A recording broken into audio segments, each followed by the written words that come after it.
Jesus Christ.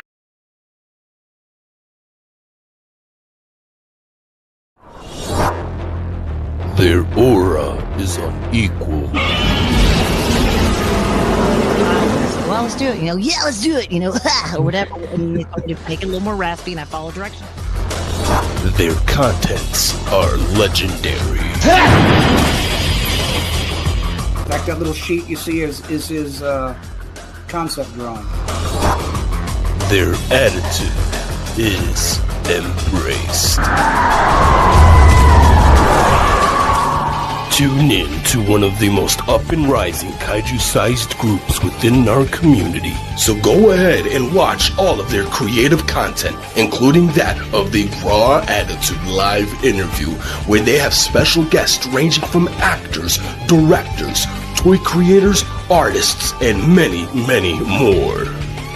You can also find them on multiple of other social media platforms, ranging from Instagram, TikTok, X, Facebook. You could even sit back and watch your favorite classic monster movie and even watch us go through one of the most iconic games on Twitch. Featuring your hosts, Eric Stowe, Adrian Settle, Joe Myers, Samson West, Jordan Adorno. They are the Monsters with Attitude.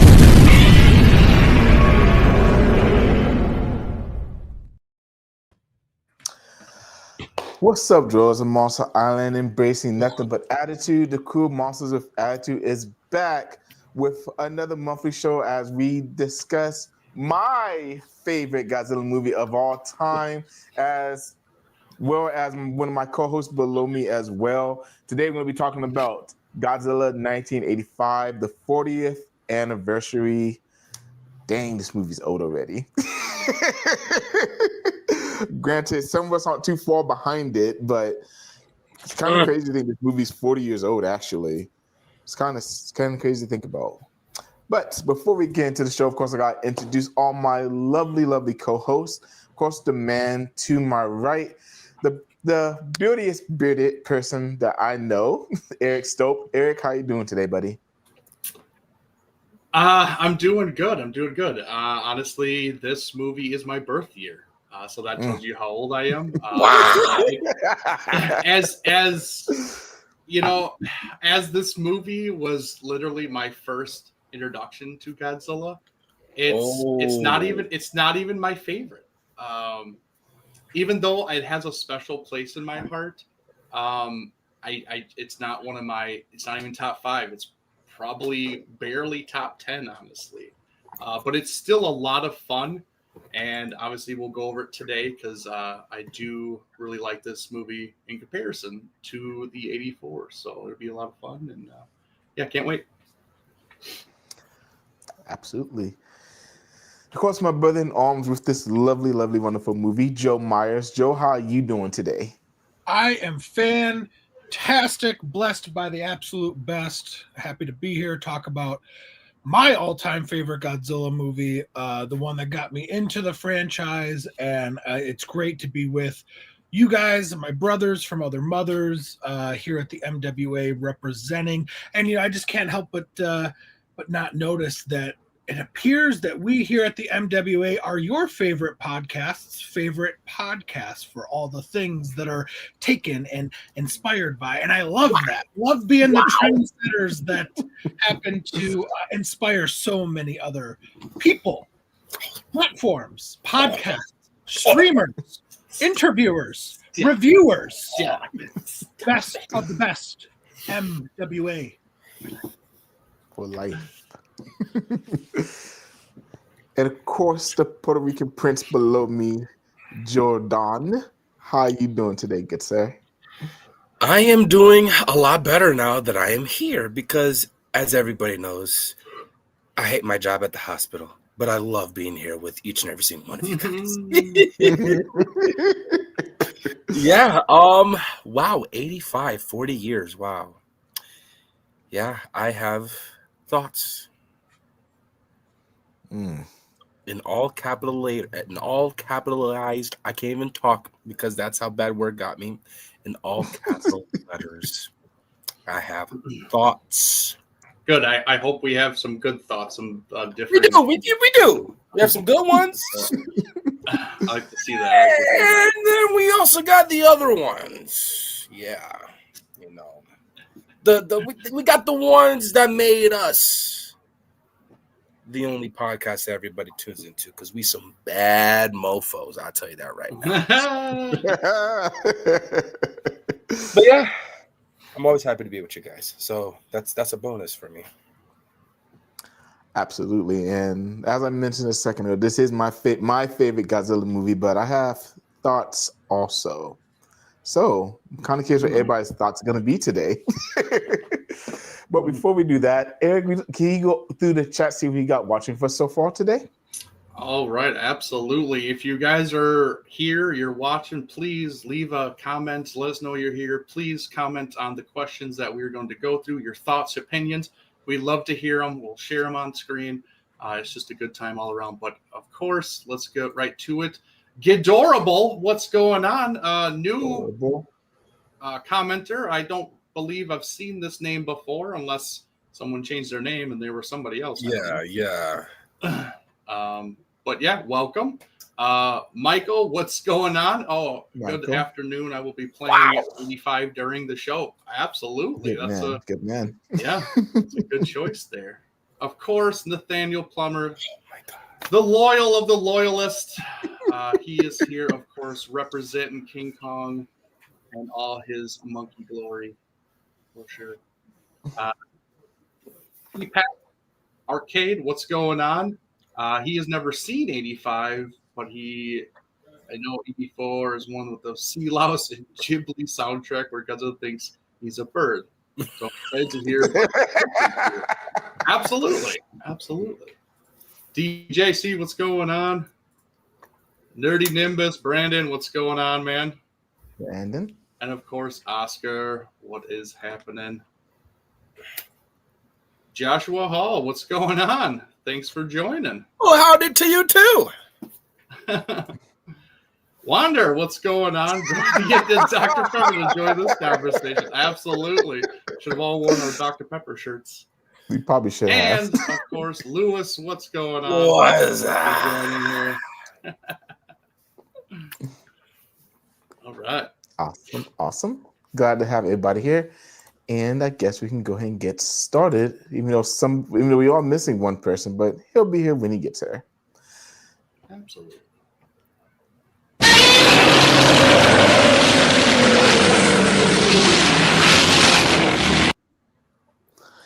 So, of course, first off, we gotta talk about the introduction. Of course, we're gonna talk about the introduction of this film. So, after 7 failed attempts to revive the franchise, The Return of Godzilla is a 1984 Japanese kaiju film directed by Koji Hashimoto with special effects from, I am not about to butcher that name, good lord, distributed by Toho and produced under their subsidiary Toho Pictures. It is the 16th film in the Godzilla franchise, the last film produced in the Showa era, and the first film produced in the Heisei era. The film serves as both a sequel to the 1954 and as a reboot of the franchise that ignores the events of every Showa film aside from the original Godzilla, placing itself in the line with the darker tone of themes in the original film and returning Godzilla to his destructive antagonist roots. The film was released in 1984 theatrically in Japan in December 15th, 1984. Critics praised Godzilla's return, Kuroko's score, theme, special effects, and darker tone. The following year, a heavily re-edited, localized version titled Godzilla 1985 was released in Japan by New World Pictures and features new footage with Raymond Burr reprising his role from Godzilla King of the Monsters in 1956 itself and the American localization of Godzilla 1954. So, Eric, I'll let you go first. As you mentioned, this was your first film. Tell us a little bit about your introduction to this wonderful movie in this franchise. Oh boy, man. Yeah, like I said, this was my birth year film, 85, and this was the first one that I was introduced. I think I've said this before. I was introduced from my dad. He was a big monster fan, you know, Universal monsters, horror movies, all that kind of stuff. And, you know, me being a young kid, he would record movies on VHS. And I happened to get into his VHS collection, and there was 2 films on one VHS. It was Godzilla 1985 and actually Mothra versus Godzilla 1964. So those 2 are kind of a 1A, 1B kind of thing going on. They can flip-flop back and forth, honestly. But they were my introduction to this franchise, and that's kind of how I fell in love with it. You know, later on, I, you know, got this VHS here from what is it? Star Maker released this. You know, like obviously this isn't the right Godzilla, but it's Godzilla 1985. I mean, if you put them together, you can make the big Godzilla image for the film. So just kind of a throwback here that this is, you know, one of my earlier VHSs that I got for this film. So just the right one's on there. It's just hiding behind the other yeah, just on the back. And if you make, you know, if you put them together, you can get them. But why did they put that Godzilla in there? What is it? It doesn't. They had the right one on there already. It's like, what? I honestly don't think they even care. They're just like, hey, this is Godzilla. Here you go, and enjoy your movie, kind of thing. So, but yeah, that's kind of my introduction into Godzilla, and honestly, this film is. So this version of the film, like I said, has a special place in my heart because this was one of my first, and this is how I saw it. So when I go back and see 84, it's not the same because I know what they're saying. I know, you know, the little sound effects, the little this and that, like the little things that happen that don't happen in 84. It's weird to me. It's not the same thing. So, I just absolutely love this version of the film, and I prefer it over 84. I mean, hands down, not even close to me. But then again, I prefer all the English dubs, honestly, because that's how I grew up. That's what I watched, and that's what I'm always going to go to. It doesn't matter if it's corny, or if it's bad, or if it sounds terrible. It doesn't matter. That's my bread and butter. So, all right, thank you, Eric. Joe, what about you? What was the question? What was your introduction to this film? My introduction was, I know it was on Father's Day. It probably had to have been, I don't know, 95-ish or so. And I mean, I was probably, 6, 7, 8 years old, something like that. Significantly younger than Eric. It was Father's Day. I know that because we were at my aunt and uncle's house. I was bored. I was like the only kid, and my cousin brought me into her room to watch some or actually brought me in the house to put on a movie. They put on like Forrest Gump or something, and that movie blew. So I was like, oh, this is bored. But by the time I was like, oh, I don't like this movie, a bunch of the family had come in and were sitting around, and they were actually watching it. And I was like, well, that's dumb. So she brought me in her room, turned on the TV. Very first thing, didn't even flip the channel, was 85 Godzilla roaring into the sky, and ever since then I was hooked on Godzilla, and pestered my mom and dad the entire 45-minute drive home. What's Godzilla? Is there more movies? Can I go get it, rent it, buy it? Like, fell in love with it, and even to this day, through very, very hefty competition, I still think that 85 is the best solo Godzilla film. Yeah, I think I think I like it. I think it's my favorite solo Godzilla film. Probably even more than the original. I was gonna say, what about -1 though, man? I think it's my favorite. Really? Okay. All right. Yeah. We'll talk about -1 in a few years when the newness of it wears off, you know? All right.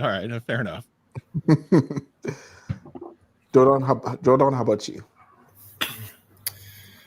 My introduction to this movie, I didn't watch the movie till like later in the game, where I almost had almost every Godzilla movie, or at least that I thought at the time. But my introduction was through Barry's Temple of Godzilla. I was a fiend for that website, and I actually have the picture pulled up. There was this one picture that always caught my eye that made me want to figure out where the hell is this from. And then right, even still up.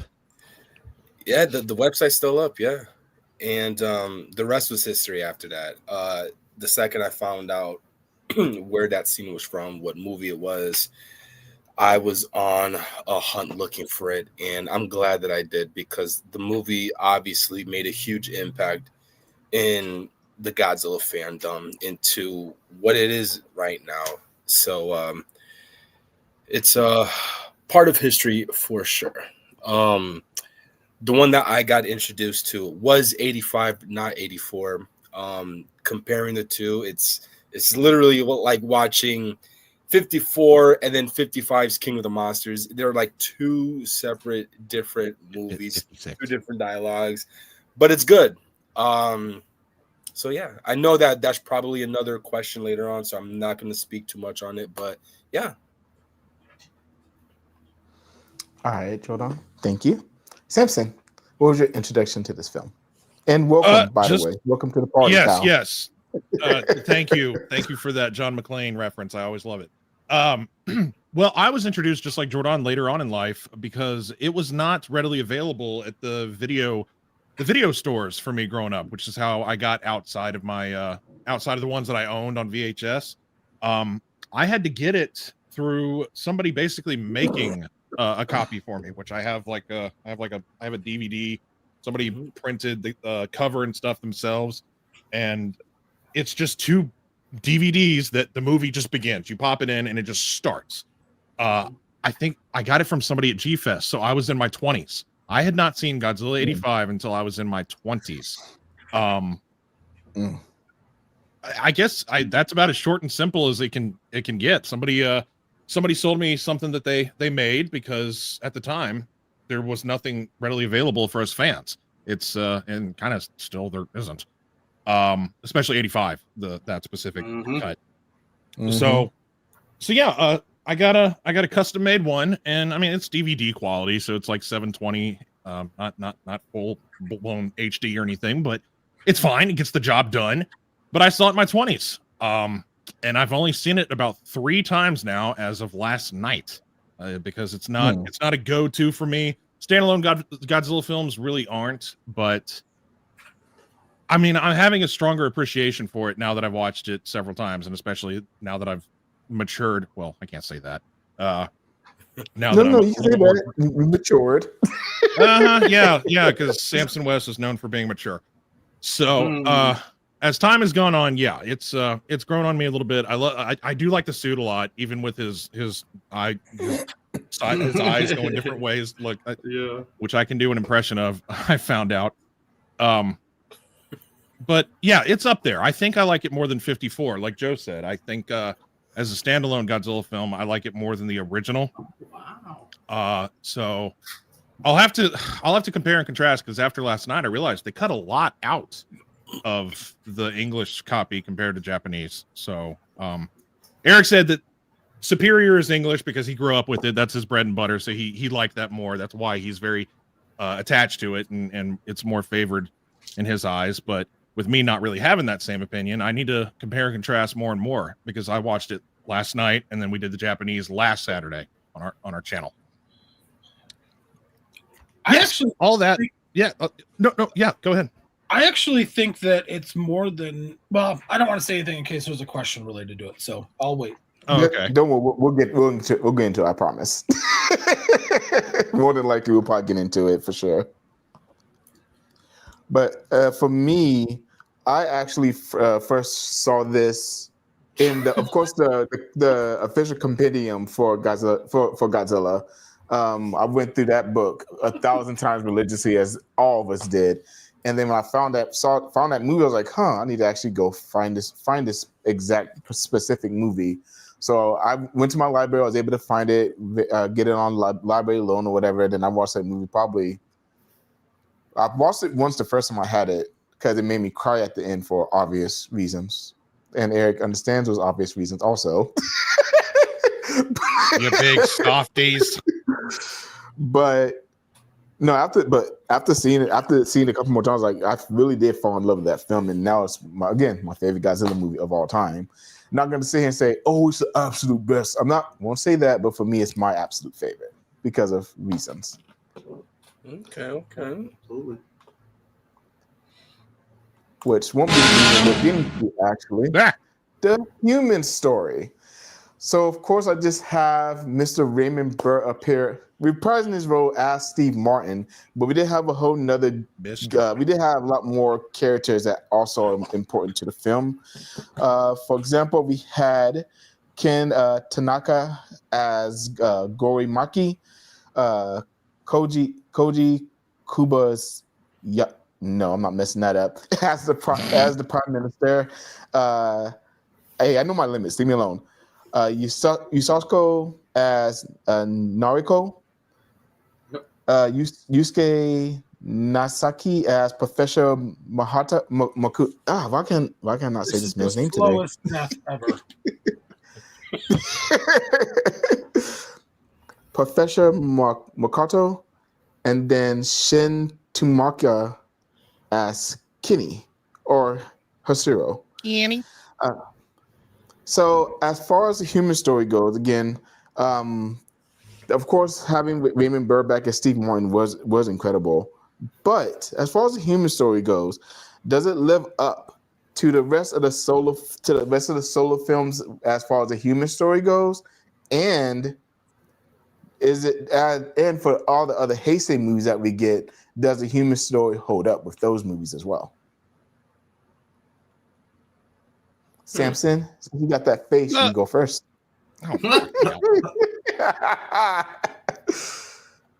The guy with the limited knowledge. Yeah, sure. Thanks. You're welcome. I'm going to go ahead and, I'm going to kind of say no. I mean, it was more of a well, no, that's not really true. There was kind of a love connection between our main character and the sister of the I don't even know the names of all the characters. It's just, there was that guy that liked that girl and in front of that other guy. There was this sort of love connection, but we're talking specifically 85. So I guess let's connect with Raymond Burr's reprisal. It was a cool callback for sure, just to throw him into the mix, to reiterate that there's continuity between the original 56 King of the Monsters and Godzilla 85. So it's cool to have that continuity between the two to show that, oh man, I was there all that time ago. And every line that Raymond Burr delivers, it's very impactful. And he's scared. You can see it on his face. He's like, oh man, he's returned. But again, this was just like the case with the original film. They just took him and made their own scenes and edited it into the film. But even less so this time, because he's basically just inside of a military little conference room watching the screen of Godzilla attacking. They didn't try to make sets with Japanese people and him. And so I'm going to say it's not as powerful as 50, 54, 56, and now -1.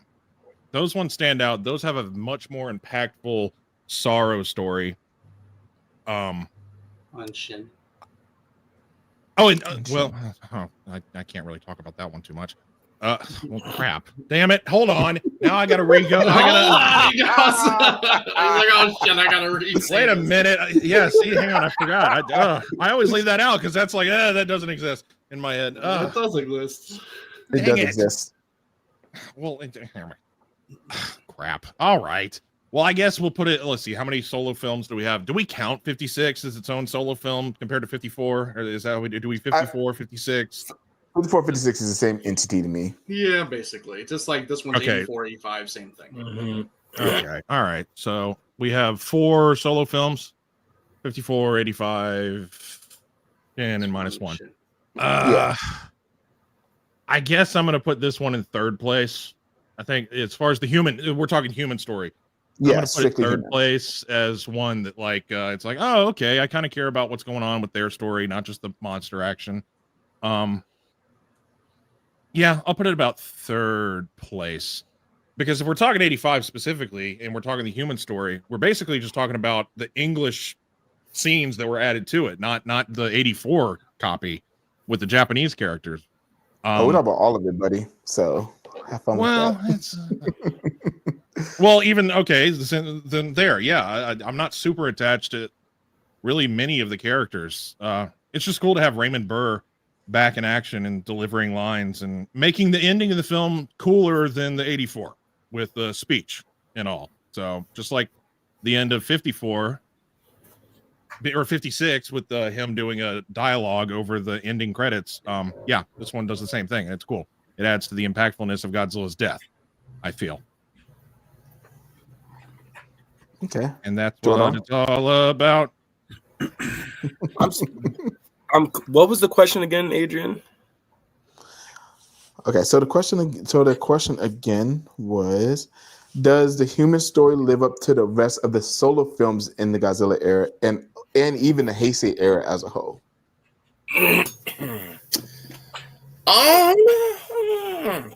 That is a well put together question there, buddy. Thank you. To answer that question, I'd like to think it lives up to a lot of what the solo Godzilla film does. Okay.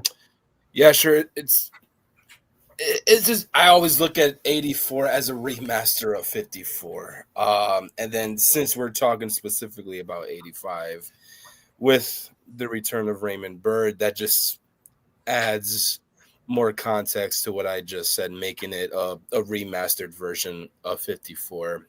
Though I will say the human characters, I felt like I enjoyed a tad bit more as in compared to 54. For what it did to transcend the rest of the Heisei era. I mean, it's the same thing with 54. It has a dark, gory start, and then everything else afterwards was just kiddie, fun, animated, etc., yada yada yada. But it stands out for sure. Very different and unique, and obviously much needed, since Toho was kind of going through an unfortunate downslope with Godzilla, and for budget reasons and stuff like that. So to revive it in the way that they did, creating 84, really did justify again the history of Godzilla, and it translated very well here in America when it came out a year after. Okay, thank you, Jordan. Joe? I don't know what else I can really say. I like the human story. I think that's why this still I'm still such a fan of it even after all these years. Is to me 85 does it better as far as pacing and as far as I don't want to say character development because that's not true, right? Because they're the same characters, but there's something different about, man. Maybe it's the way that it is edited overall as a film that keeps it a little bit more streamlined, but also there is a weight that you feel throughout, or at least that I feel in this movie, and the music exemplifies what the characters are saying, and it seems like that there's a lot more depth and meaning to when a character speaks, and you could tell. I love the fact that there's not just even Raymond Burr, but in some of the Japanese cast, there's survivors or family of survivors from Godzilla's initial attack that are playing roles in this film, and how it still haunts so many people, even if they weren't necessarily there or didn't personally witness the first attack. And there's just that gravitas there, and I really like that. I love the inclusion of Raymond Burr. My only complaint with that is I think I would have loved to have seen him have a bigger role like they did with 56. And Great. it's something, I don't know, just his delivery. He has like his eyes. I mean, you could just tell like there's feeling there, and just his just all of it is top notch to me. So they did zoom in on him a lot. Yeah, Yeah, and just his weighty delivery on things really added to the film, and I think that's probably why I nudged this by a point or two, still even above -1. I mean, minus one's there. Don't get me wrong. I'm not downplaying -1 or anything like that. But I am a firm believer that you need to wait and you need to give movies and things that are new time to breathe. Because right now we're still in the -1 hype. There's a sequel coming. There's all these new toys. Everybody talks about it. It won an Oscar. You know, your mother's grandma's friend's boyfriend's dog knew about -1. True. You know, but Fathers, brothers, cousins, former roommate. yeah, like, so give it some time, because maybe you're going to look back, or we are going to look back and say, man, -1 is awesome. But that newness, that hype, everybody being positive about it, I don't actually think it's my number 1. Maybe it's my number 2. Maybe it's my number 5, whatever. So, but yeah, I'm sorry. I went off on a little bit of a tangent, but No, you're good. I love the cast. I love this. Selfish. I love this movie so much. Honestly, I do. It's a Godzilla movie that I could watch every day and probably not be sick of it. Amen. Eric? Well, since Joe took some of my points, but I mean, that just means that we're kind of on the same wavelength. But to go with Samson, especially when last night when we were watching the movie, he noticed that and has said that, you know, it cut out minutes out of this movie compared to the Japanese version. Okay, it was about like 18 minutes or so worth of footage from the American version from the Japanese. So the Japanese is longer, American's shorter. But honestly, you take out those 18 minutes, and even Samson himself, who has watched both of them within a week's time of each other, he was like, which parts did they cut out? Exactly. That's exactly it. They cut out the parts that you literally didn't need, that you didn't need an extra minute or two seeing somebody walk away. You didn't need a minute or two of somebody turning around and seeing something. You know, another minute or two was the sea louse scene was a little bit longer in the Japanese compared to the English.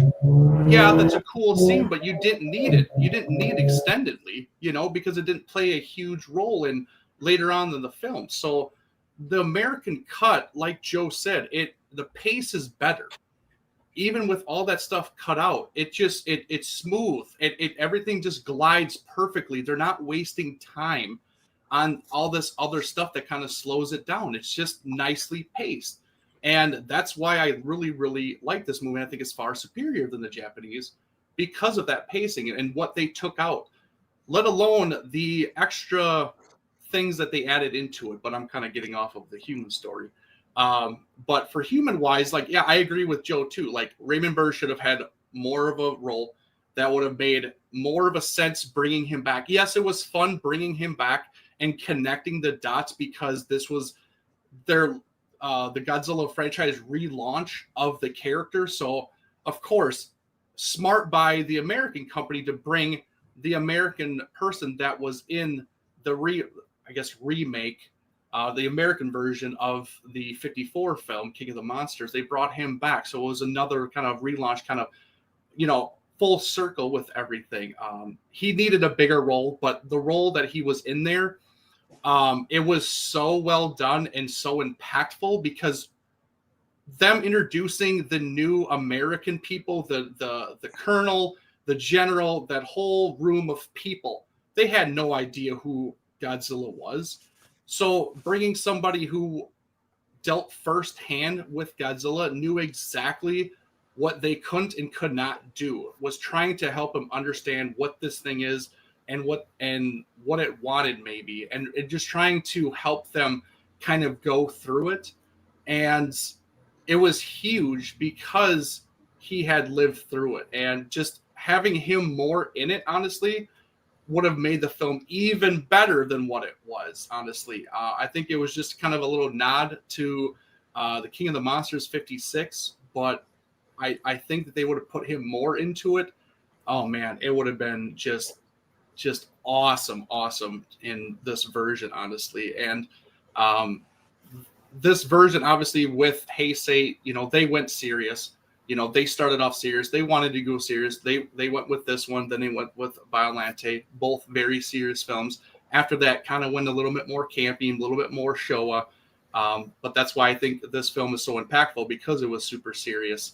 And there was a lot of feeling into it, from the human cast to Godzilla himself, for God's sakes. Like, you felt for this creature. But, I mean, there's not much more to say than what we've kind of previous said to when we talked about it for the 84 version, because not much is different. The only thing that's added is Raymond Burr. Obviously, it was a nice nod. He was great, fantastic. And that's kind of all I can really say with the extra human cast, because there wasn't a ton with it. They just added, him in general. Well, you can't forget about the Dr. Pepper machine. Yeah. Eric, are you done? I didn't want to interrupt you. Yeah. Go ahead. I will say this, as far as cast, there's one Japanese cast and there's one American cast that I could have gone without. The American cast, like the ginger guy, redhead, yeah. Oh my god, the overly like stupid American that was like, or the Godzilla. Yeah, like, I'm holding it upside down. Kind of cute from this angle, ain't it? Yeah, it's like, oh, come on. Like that, Oh, my Joe. And then the Japanese is like the homeless businessman dude. Oh, that, like, yes. Like, God. Come on. The comic relief of the movie. Yep. Yes. Like, to me, like, take those two out and you have like a perfect Godzilla film, Mhm. Those are probably like the two that are stopping me from giving it a 10 out of a 10, or something. But they're such both kind of minor characters that you can overlook it. But it definitely had its weak points as far as the cast too, with those two, in my humble opinion. Coming from me as the goofy guy, even I found the homeless, whatever he was supposed to be guy, to be a bit absurd.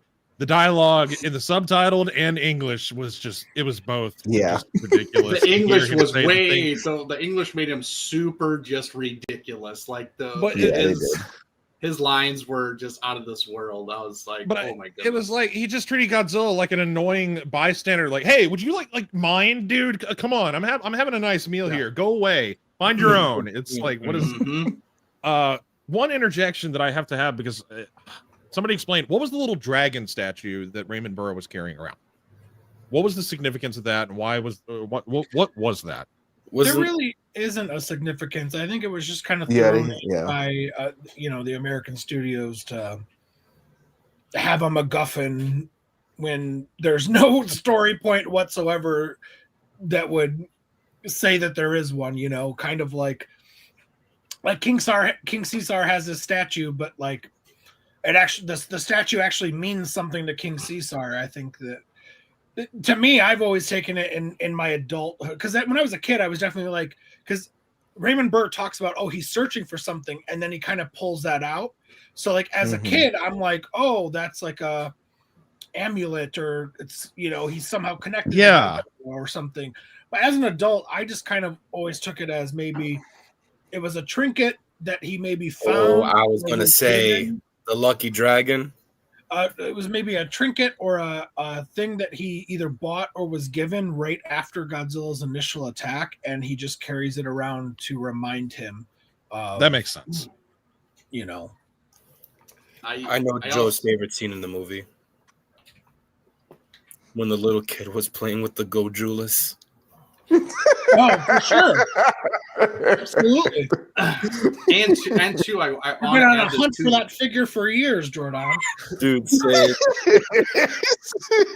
there's another thing I want to add too, that I kind of mentioned to Samson when he was watching the movie, is that another big thing that the human cast, or what the American version did, is which is super funny, is in this version how terrible they made the Russians feel or seem in this movie because of the Cold War going on. Like they were like they're the reason why it went off. It wasn't an accident.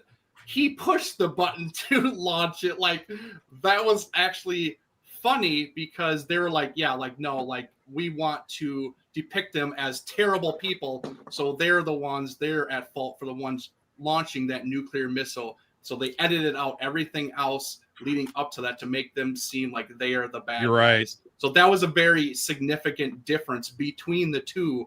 So just saying. I'll say this, Dead on. that's a great point, Eric, but also triggered something in me. That is one of the reasons why I think I like this film so much is because when they're showing a UN scene, the white people or the other ethnicities actually feel like good actors. They don't just feel like, oh, we found a white guy walking down the street, let's throw him in this scene. It's like it actually feels like somebody that could be an actor or actress, and their ability is, at least relatively decent enough, right, for the 80s or whatever, to where it actually makes it feel more real and more, I don't know, more grandiose in the world scale by having, hey, here's somebody that's Russian, here's somebody that's American, here's somebody who's Japanese, here's somebody from England and France and Africa and Asia, whatever, I like that. I like that feel of a lot of different people and races and languages all having discussions and debates on what to do. And they're not just like your stereotypical like caricature of fill in the country. It's actually like they took it kind of serious. I liked that. Yeah. Well, that was actually a great segue to my next question. Differences between the films. So somebody with more knowledge. Literally just don't go to me. We already just answered that question. Pretty much. Which, I mean, yeah, we kind of been answering it the whole show. The pacing for 85 is a lot better. And that's actually, and Leslie would tell you when we first started talking, whatever, I used to argue with him about that because at the time, I only had Return to Godzilla for a while, and I hadn't seen 84. I think like 85 in years before getting to 84. And it wasn't until I rewatched 85 when I was like, "Oh, damn, he's right. The pacing is a lot better in this movie." Granted, the stuff they did take out in Return to Godzilla, Eric kind of said it perfectly. It's stuff they could have taken out because you honestly don't notice it, as Samson said. But there are a few big things that are kind of left out. So I don't have it in front of me, but in Return to Godzilla, we do get the Prime Minister kind of fighting a little bit more on his decision to not allow nuclear weapons to be in Japan. And again, like y'all said, the Russian controversy between trying to stop the nuclear mission from going off versus in the 1985. Them pressing the damn button to send off the nuclear missile, and I mean, I guess we really don't have too much more. Does anyone else have anything else to add as far as the differences between the movies and things of that nature, or did we pretty much cover it all? Well, there's one more thing, but I can save that for a second. I think that it's actually kind of interesting and adds to the story that Japan was the country that was like, no, we're not using nuclear weapons, considering they are the only country in history that has had a nuclear weapon used against them. So it's really interesting, in my opinion, to hear that, because of course they're what's that, Eric? What's going on? Oh, hey, John. One of the comments. John. Hello, John. It adds that real world feel, kind of like I was saying with like the UN thing, because of course they're going to be probably the most reluctant because they know the aftermath and the devastation. Absolutely. And Absolutely. So that's like, oh, I love that. I love the fact that they say, no, we know what that, and in 85, you're talking 30 years later. So you're talking 30 years of of development, that bomb is probably 5 times, 10 times more powerful, 100 times more powerful than the one used. And they're like, no, so I like that. It's funny how there isn't that level of resentment from them, especially, I mean, with them being the only country in the world that we dropped it on. Why? I mean, it's both humbling. It's kind of, there's a toss up between that. It's like, wow, you'd think that I mean, I get why they don't want to do it on their own country again, for sure. But it is kind of interesting that why doesn't Japan have like resentment? Like, oh yeah, we'll throw a bomb at you back because you did it to us. But I guess the humble aspect is like, okay, they know what it will do. So anyway, no, but what I was going to point out, the scene it would have been against their own country, right? Yeah. Movie. Yeah, exactly. Yeah. No, anyway, I'm getting into historical stuff that has nothing to do with, anyway. I'm talking something different. I'm confused. Yeah. If they launched it at Godzilla in the movie, it would have detonated in Japan again. In Japan. Right. Yeah. Are you saying in real life, why didn't they? Yeah, I guess I'm getting into real life, like why they wouldn't. Didn't have the bomb. But no, what I was going to point out, what did get left out, somebody in chat said it, and I was like, oh yeah, that's right. They took a lot of the close-ups of just like the foot. You know, they had like either animatronic foot or like a giant foot that they used to like kick stuff over and over again. They took out, I don't think I remember any scene in the 85 where they used the big foot to kick stuff over. No, they didn't. They didn't. I can tell you that right now. They didn't. It's like, I guess I don't miss it, but it's still, why cut it out? Yeah. But at the same time, why need it? It's just a different creative way. I mean, just like in 65 when they did it, just a different creative way to have cinematography and different special effects, or I guess practical effects that they implemented into the film, just like the Cybot. Yeah. And I mean, honestly, like if we're talking the differences, I mean, one of the biggest differences that we haven't talked about here is the ending of the movie for each movie and how significant the endings are to each other. I mean, the English version is ridiculously sad. The sound effects, the music, everything that they added into that scene was heartbreaking. I know it broke my heart. Out to me. Yeah, yep, absolutely. Same. It broke my heart, and I will not be afraid to admit it. I got choked up, almost teary-eyed when I watched that film because this is something that I love, grew up with, and absolutely adore. And seeing him in absolute agony going down into that volcano, like, was just, man, like, I swear, if you were a real Godzilla fan growing up with this stuff and you watch it now, like, kids today couldn't handle it. You know, just, you know, because let's be honest, the kids today they're just more sensitive to a lot of things. They can't handle the grit that we went through, you know, with this kind of stuff, these tragedies, these characters that we loved. We literally saw them die on screen and it killed us, you know, and this was one of them. And it was so significant that it's not even close to the same level as the Japanese version. Because it's just, oh, he went in, you know, he's gone, you know, oh, yeah, you know, little tear. No, like they drew it out. They hit the heartstrings. They really wanted to make you feel like it was a big thing, which it was, you know, it was a very big thing. And honestly, even before then, when they shot the cadmium missiles into his mouth and, you know, a couple times, and all of a sudden, you know, he's bleeding down his, you know, his mouth. And he had like those internal roars of like Showa Godzilla that you're like, whoa, that's Showa Godzilla roar. I heard. Exactly. Yep. When you said that, Samson, I was like, exactly, dude. That's exactly it. That's how I felt, because they made up a new roar for him. It was all new because they wanted to reinvent him. But then seeing that internal roar that went off, that you could just feel that pain that's going on inside him.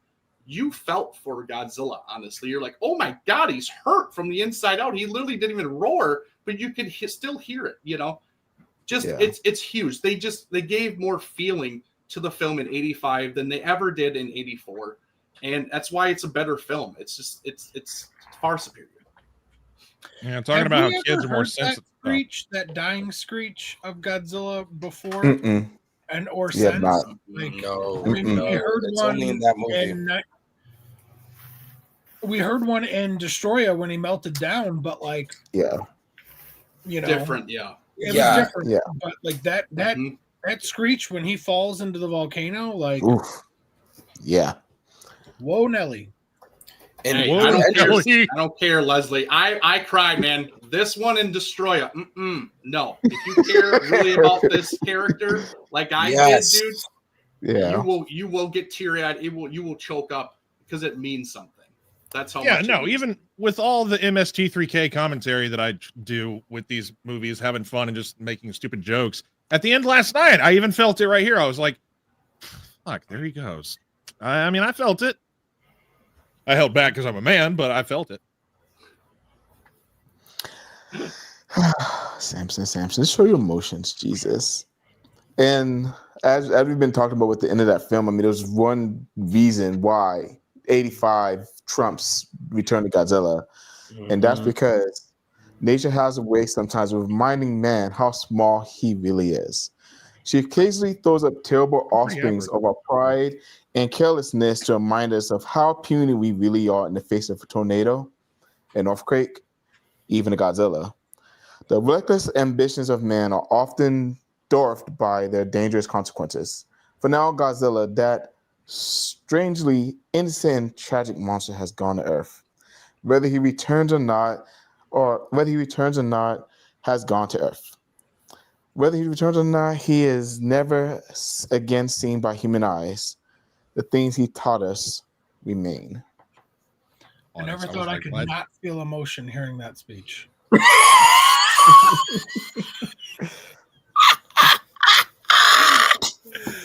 Wow. All right, let's hear you do it. That's another thing right there. That speech by Raymond Burr, like, couldn't be a fitting more better ending to a film than that one, because we had that in 56, we have it again in 85, like, and just how he says it, his voice, his tone is heartfelt, honestly, and it just meant a lot, honestly, and that just added to the sadness of the film. Honestly, this is this is literally a sad film. Didn't I say that like 10 minutes ago? I think, yeah, how the ending with the speech was better. Yeah, I think I said that. Well, I said it No, you before didn't. you, but okay. Oh, please. But no, true. It's great. I have to go and watch this one again. Really, I'll give it like another week. Okay. And then Lord knows in the Return of Godzilla, like y'all say, he kind of just falls in a volcano, and then, dang, I think I remember the song they put. Yeah, it's the Love Godzilla song or something like that. I'm trying to remember it. I can't remember it like that. Like Inasi Love, oh God. But that was I have that saved on my phone. I bumped that in the car. Do not. I say we start a GoFundMe or a Go Send Go or whatever it's called. And if we raise like $100, Adrian, bonus episode, you have to sing that whole song. And then like an R&B, like I want like old school 90s coming with like glasses and everything. Yeah, I want the white tux and the hat. And he's wet for no reason. You just being wet. And yes. Oh goodness! I'll and it's in black and white, but then it's not. And oh my I definitely God. got that song on one of these CDs in my room, so I can definitely do that.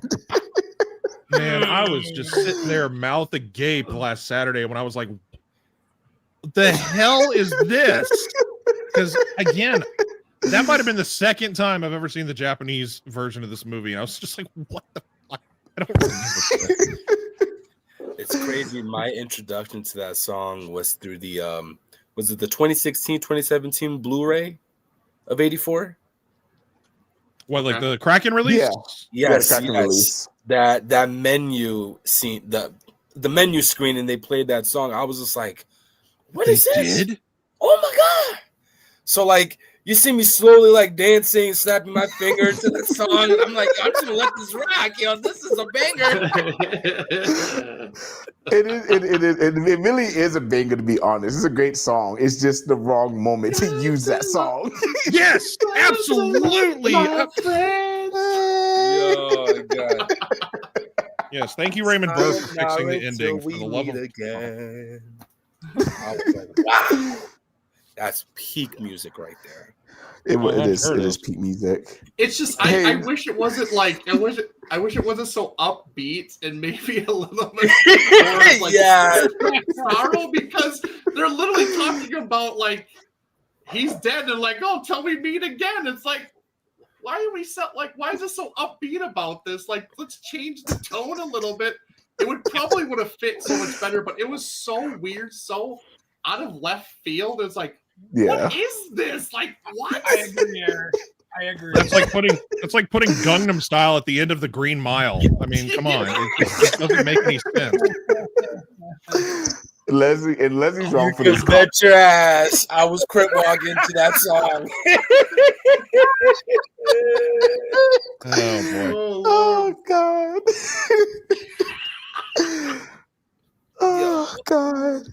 That's great. If y'all Is the song in question, don't know about- No, what do you say, Sam? Say, go ahead. I was saying, is the song a question? Do we need to go into depth about the lyrics, or are we just like, We were just talking No, about it's the okay. differences still. no. Yeah. I'm ready to move on. Oh God. Yeah. If people don't know about those very weird songs in Godzilla Mythos, you go find out. There's a lot of them.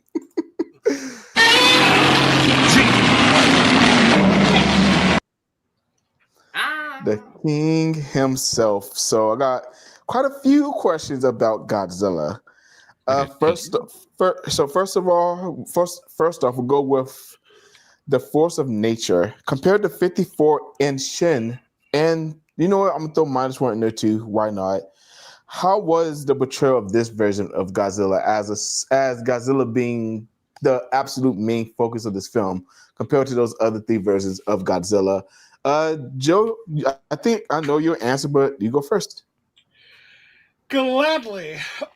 So are you just talking about like physically how he looks, or are you talking like characteristics? Characteristics. Or both? Characteristics. Okay. Characteristics. I got a design question here next.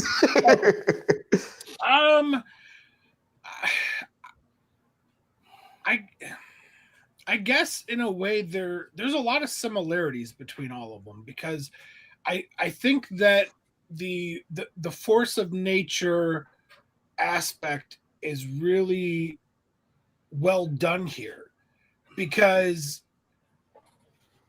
when he first rises up out of the mountain and he takes out that fishing boat, you almost have a feeling like, okay, this is the devastation of a hurricane or an earthquake, tornado, like you said, or like Raymond Burr said, and there's a survivor and he's haunted by it, and he's treated throughout the film as something that's on its way, and Godzilla's coming, and we can't stop it, we can't kill it, we just have to prepare for it.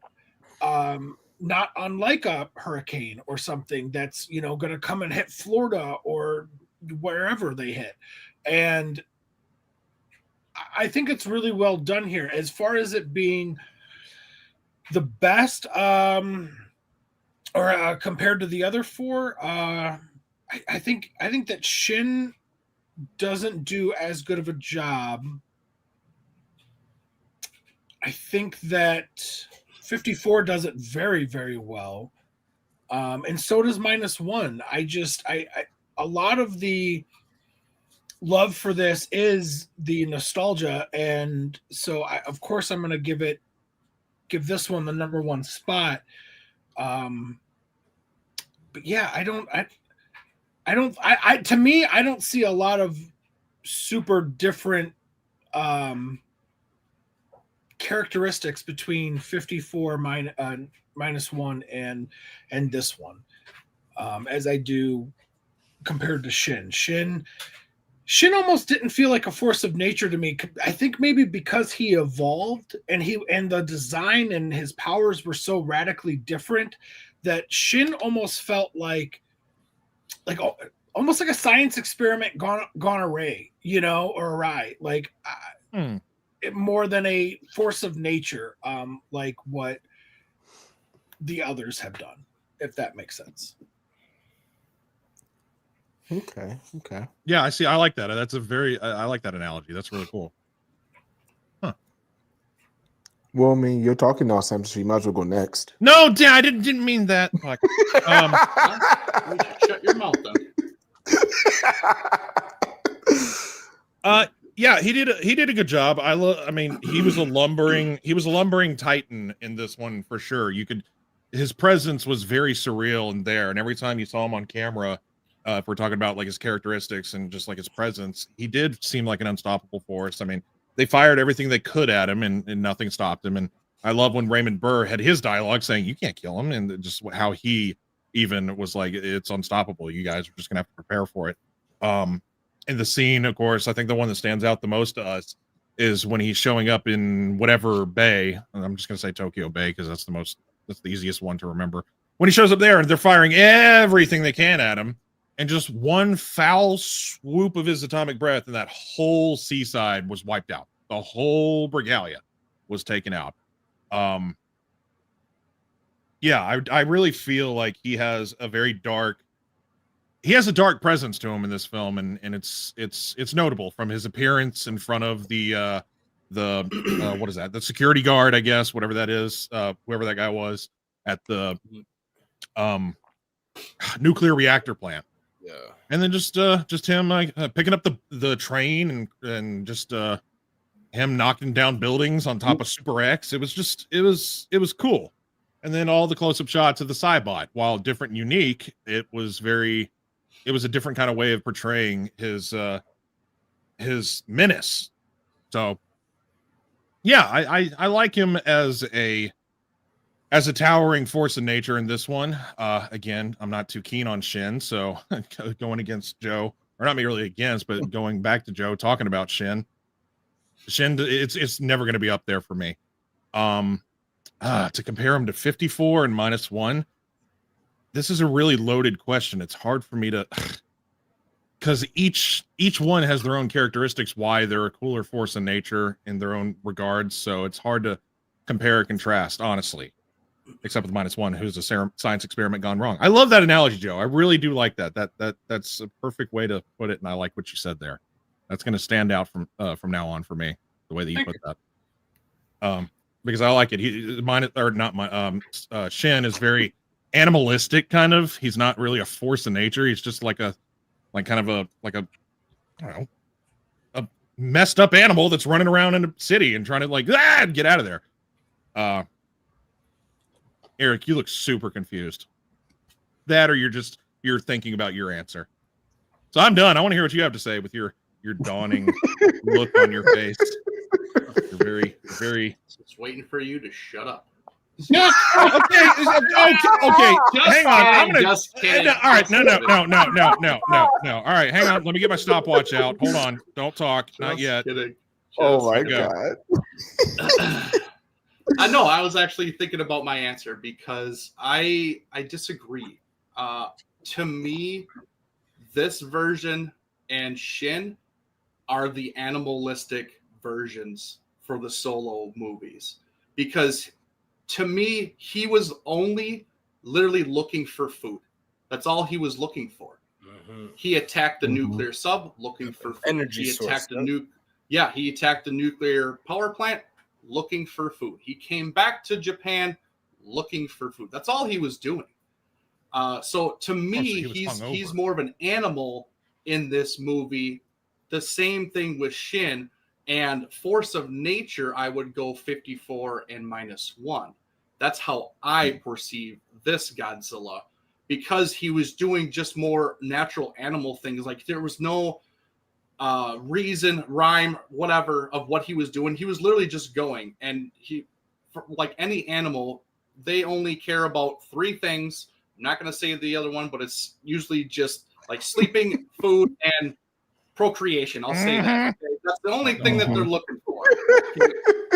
He's literally, that's all he's really doing is just looking for food. And they even said it in the movie. They're just trying to find a way to send him home, trying to divert his past so he doesn't cause any destruction, and he'll just kind of go about his way. Honestly, that's literally why they use the bird's sound to attract him, to get him out of the city, to get him to go where they wanted him to go. So to me, it was just kind of more an animalistic type Godzilla for me. And I see that he's very similar to Shin, and then the other two are their own thing in my opinion. Interesting take. Okay, Eric. All right. Minute and 54 seconds. About 5 minutes less than yours, huh? Jensen, you have a minute and 54 seconds of stuttering before you start answering. We all have our quip. Shut up, Joe. He was doing it. Oh man. Oh God. I will stutter you to death. Jesus. Go ahead, Jordan. There's nothing I can really say compared to what these three gents had just said. It's spot on. I like to consider Godzilla, just overall in general, as a force of nature that needs to be reckoned with, whether if he has more animalistic traits or not. Just knowing, of course, the history of what this Godzilla will bring to many years later down the road, it's why I always acknowledge it, because I love Heisei Godzilla. The Heisei era is one of my favorite eras of all time. And Sure.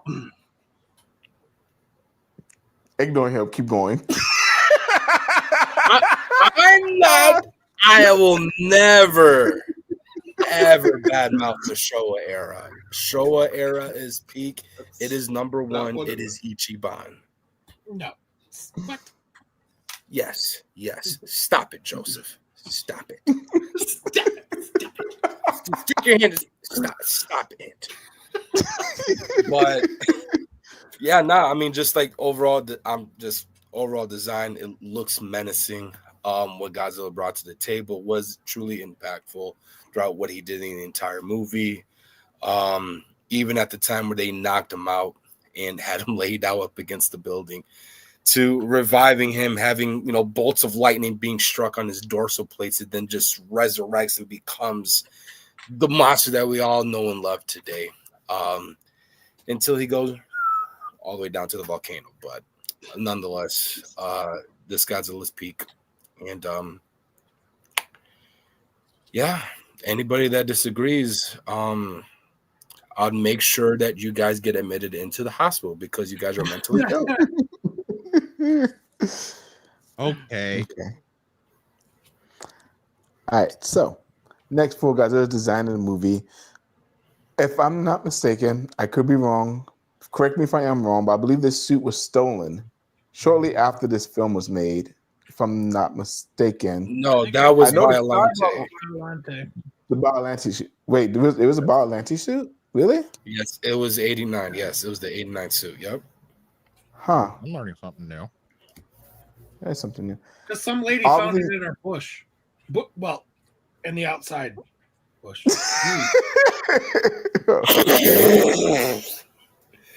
Hey, she was a good bystander, I tell you that.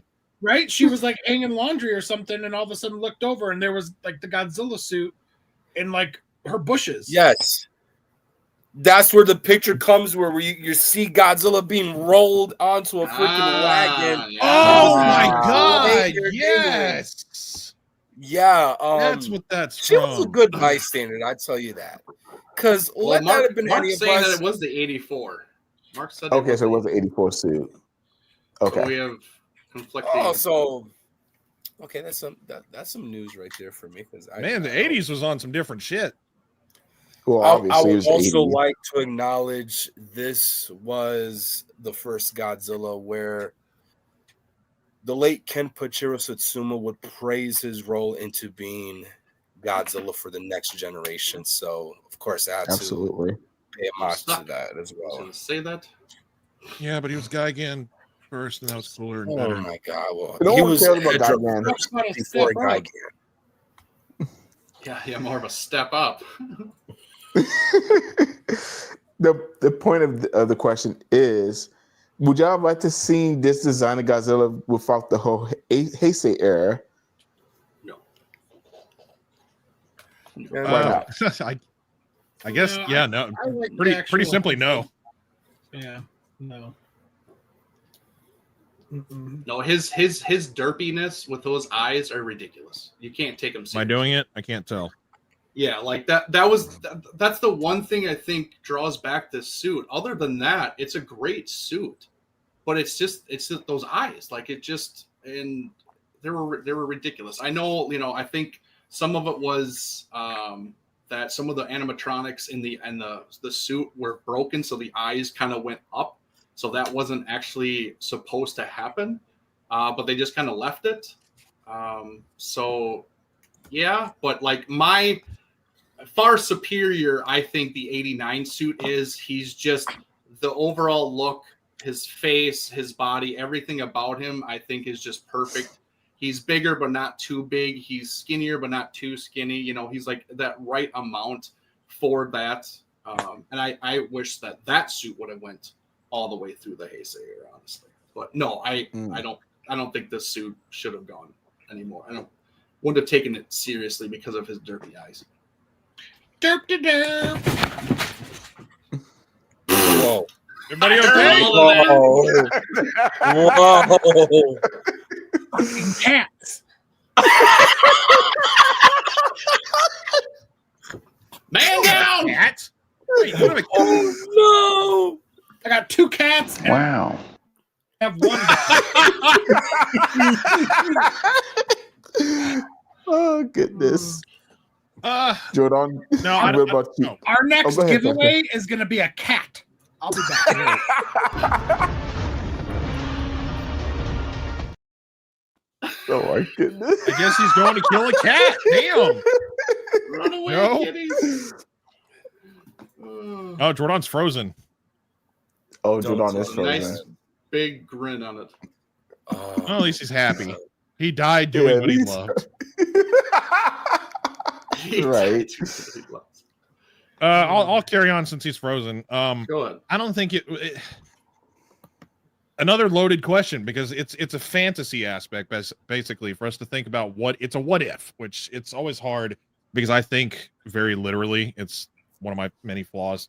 Would it have been cool to see it face off against another monster, this suit? It'd be an interesting concept to see this suit go against, I don't know, Biollante would have been like, it's hard to say because it didn't actually happen. But I don't think it would have carried, it wouldn't have carried the Heisei series very well. There's something about the proportions of his head versus his body, the dorsal plate arrangement. I mean, I'm just looking at the figure, I guess. I'm not dissing that this is not a cool looking suit.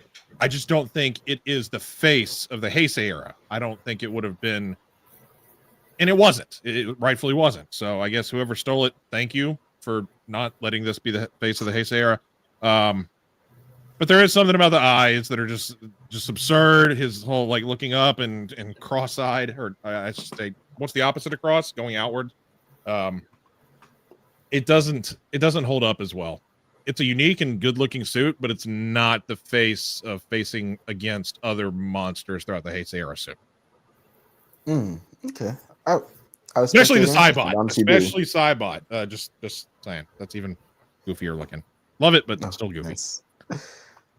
Yo, Leslie is just jabbing at you, Sam. Oh, what is he saying? I don't have the chat open. I'm not even looking. Oh my! Why are you not a Heisei fan? Why are you talking? But he has seen this, so Yeah. Sammy, you're allowed to have any opinion you want. Even if it's wrong, right? Yeah. Oh goodness, Jordan. I don't think you've answered this question yet. What are your thoughts? He was frozen. Yeah, He was no, frozen. the suit is perfect for the movie it came out in. that was a suit that never needed to be introduced into another movie or a sequel, whatever. It's perfect in the movie that it's in. And I love that, every other movie afterwards, or drastically after 84, they brought in a new suit, and that would be the epitome of what would be the Heisei era afterwards. But yeah, 84 was, the suit itself is fine the way it was. The use of the Cybot, I still question myself to this day, why did they use it? But I get it. They wanted to go a different route, and I also get for promotional reasons, since they really did showcase the Cybot a lot more as opposed to the suit for events. And also, like, for posters, for, artwork that we would get later on through like VHS covers and so on and so forth. But yeah. And t-shirts. Yeah. Look at that. It's right there. Yep. Look at that. Yep. That's him. Interesting responses, though. And what's crazy is, even though this is my favorite suit, I absolutely agree with you, actually. Because, like Jordan, like you said, this is perfect for this movie and this version of Godzilla. But the suit in the next movie is literally my second favorite suit. And that's what I think of when I think of Heisei Godzilla. So I can't disagree with y'all whatsoever. So, well, what about like Shin or -1? Can you see those designs fighting other monsters? And if you can, why can you see them but not 84 or 85? Just out of curiosity. For me, because we already seen the -1 design in previous projects, like the Godzilla the Ride. Yeah, the Godzilla the Ride. Yeah. Following up with what we have now with the new ride with Mechagodzilla, and then the sequel.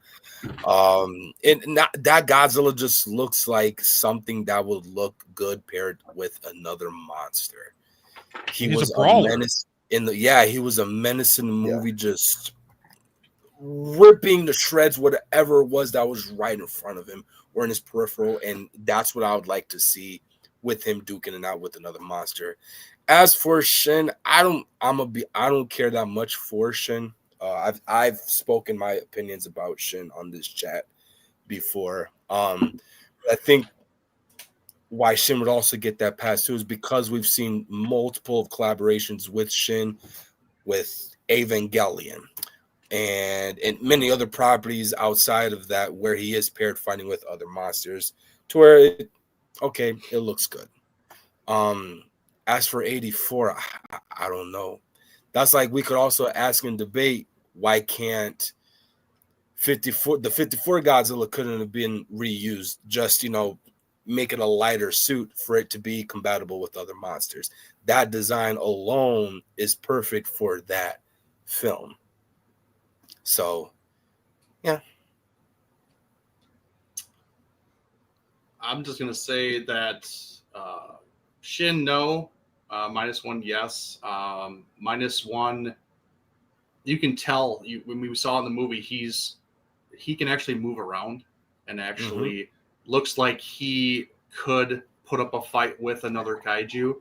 Shin is too stiff. He's more of a long range, kind of shoot you with the beam kind of thing, kind of stay away, no physicalness to it. But it's such a radical design, honestly, for Shin. I don't see it because he's so different than what we're used to, and just his body alone just seems like it wouldn't go well against another foe. Honestly, it wouldn't be entertaining, I guess. So sure, yeah. I mean, unless you got those little Godzillas that came out of his tail fighting humans. Oh, the humanoid Godzillas. We don't know what the heck those are yet, man. Yeah, that's probably never going to come to fruition. It's just going to be a big fat. And honestly, I don't want to, because I'm not really aboard that. So as much as I love Shin, I'm not aboard that idea, honestly, at all. I don't like that idea, and I think it's too weird. No, it's basically leading up to like it's like a zombie apocalypse mixed with Yeah. Godzilla movies. Godzilla's Yeah. not going to be alive anymore, but his little offspring will, taking over Japan. That's literally what the movie's going to become. Pretty It's much, just yeah. another train to Busan or something like that. Yeah. We don't know. Only time will tell. We'll see what happens. It's time almost will been tell. 10 years. All right, sorry to sidetrack, Adrian. Go ahead. No worries. Joe, we right. love your sidetracking question. So, next question. Because again, as we mentioned, we got two different versions of this Godzilla in this film. The suit and the Cybot. Which one do y'all prefer between the two? Oh, I'm sorry, what was the question? The Cybot and what? Or the suit. Cybot or the suit? Which one do you prefer? Oh, the suit. As the looks wise. Suit. Yeah, suit. That little crinkly lip thing with Cybot, I've always found it so bizarre. Yeah, suit for sure. I get what they were trying to do with the Cybot, getting those close-ups and kind of make them more menacing, more emote, with the lips, the mouth, eyes, kind of make it more menacing, but it just they made the thing so damn big, and it just wasn't smooth. You could just kind of tell, it just didn't work. The suit is superior, unfortunately. As much as the Cybot is so unique and different, and it's its own thing, you can't beat the suit. Yeah, I guess, yeah. Yes. I will go with the suit as well. Sounds like we're all in agreement. Yep. Yeah. Case closed.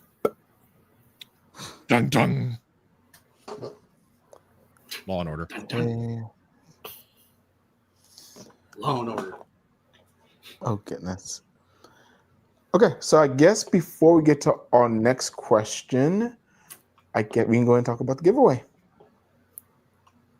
And Ooh. get that going up. Oh shit, we are an hour and a half in. Mm-hmm.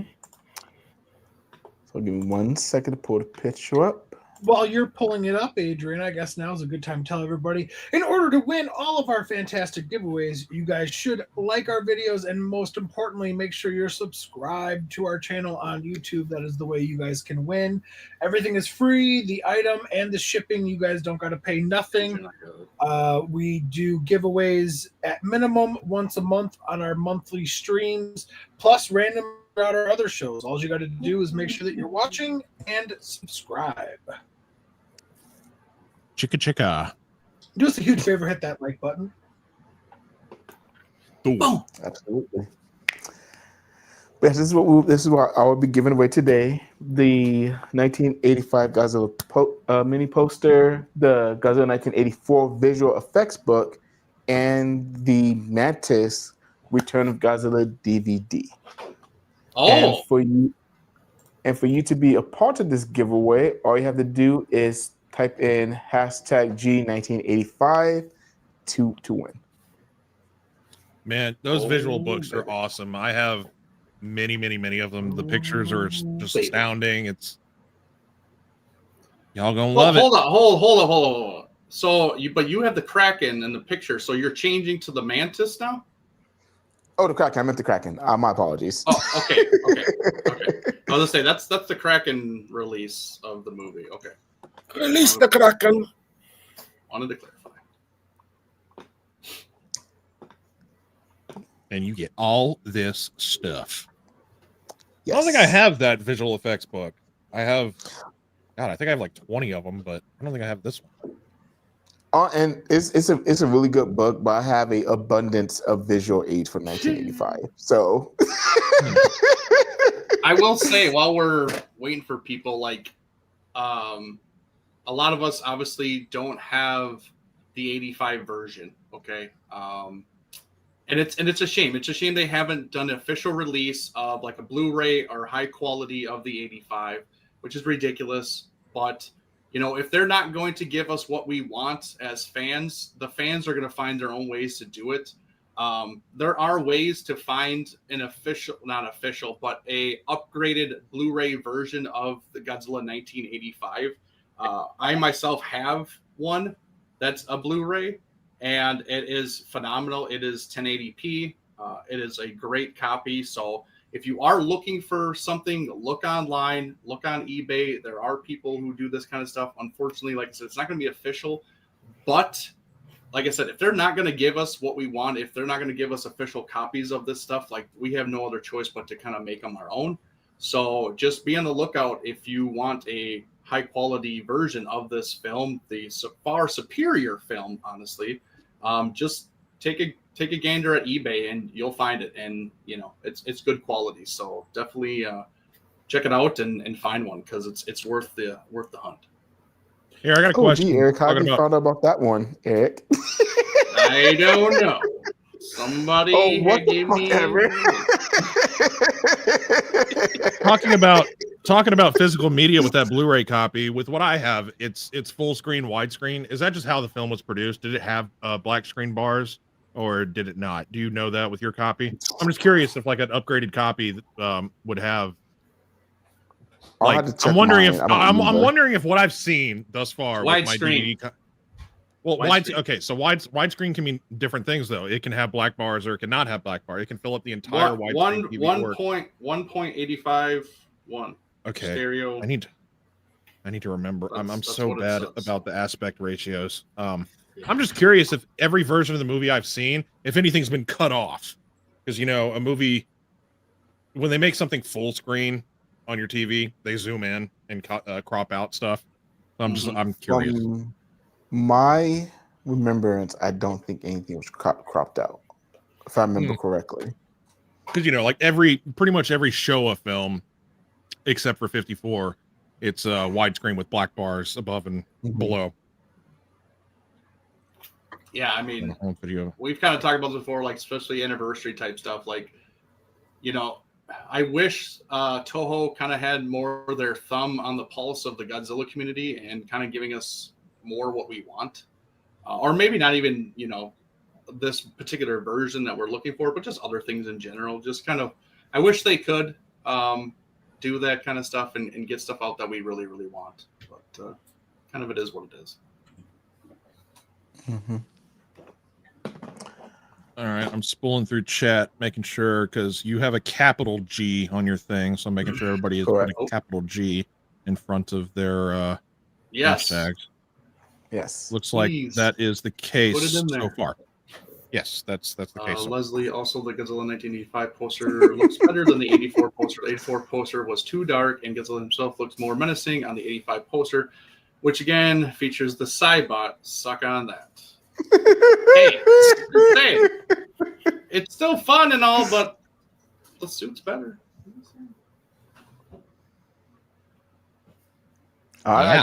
You have your opinion. We have ours. Yeah. I can't put one over the other one. Honestly, I love them both equally. They're both number one to me, unfortunately, because I hate not making decisions like that. They both exist. Yes, they both exist.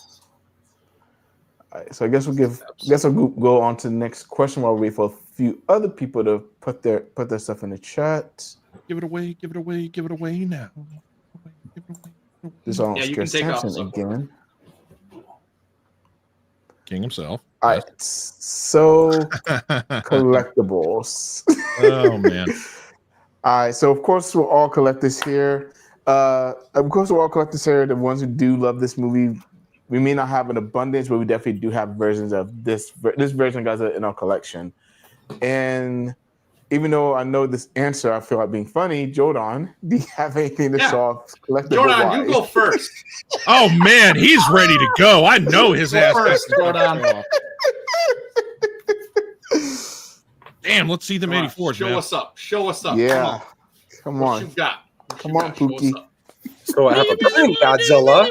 I have a burning Godzilla tattoo that correlates with 84 since it's the Heisei Godzilla.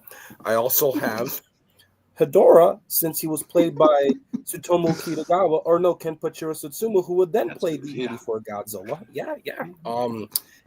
I don't own any 84 collectibles, 85 collectibles, other than the DVDs, only because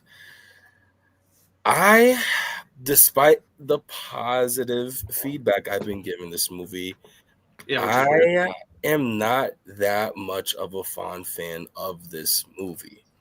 It's not one that I tend to revisit that often, though I will admit I will revisit 85 way before 84 at any day, at any time. But it's not my thing. I think we all say it here. We're not too fond of a fan of solo Godzilla films.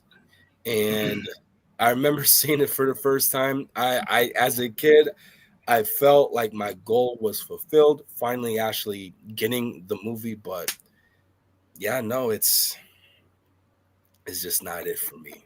Sorry, not sorry.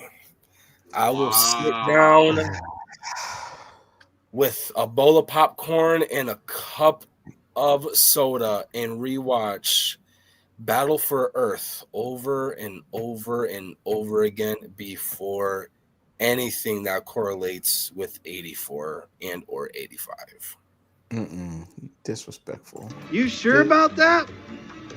You sure about that? You sure about that? Made that. I like that one. Oh my god, man! You showed me up, man. It is to not take away from what this movie has done for the Heisei era, just for Godzilla in general. Because, like I said,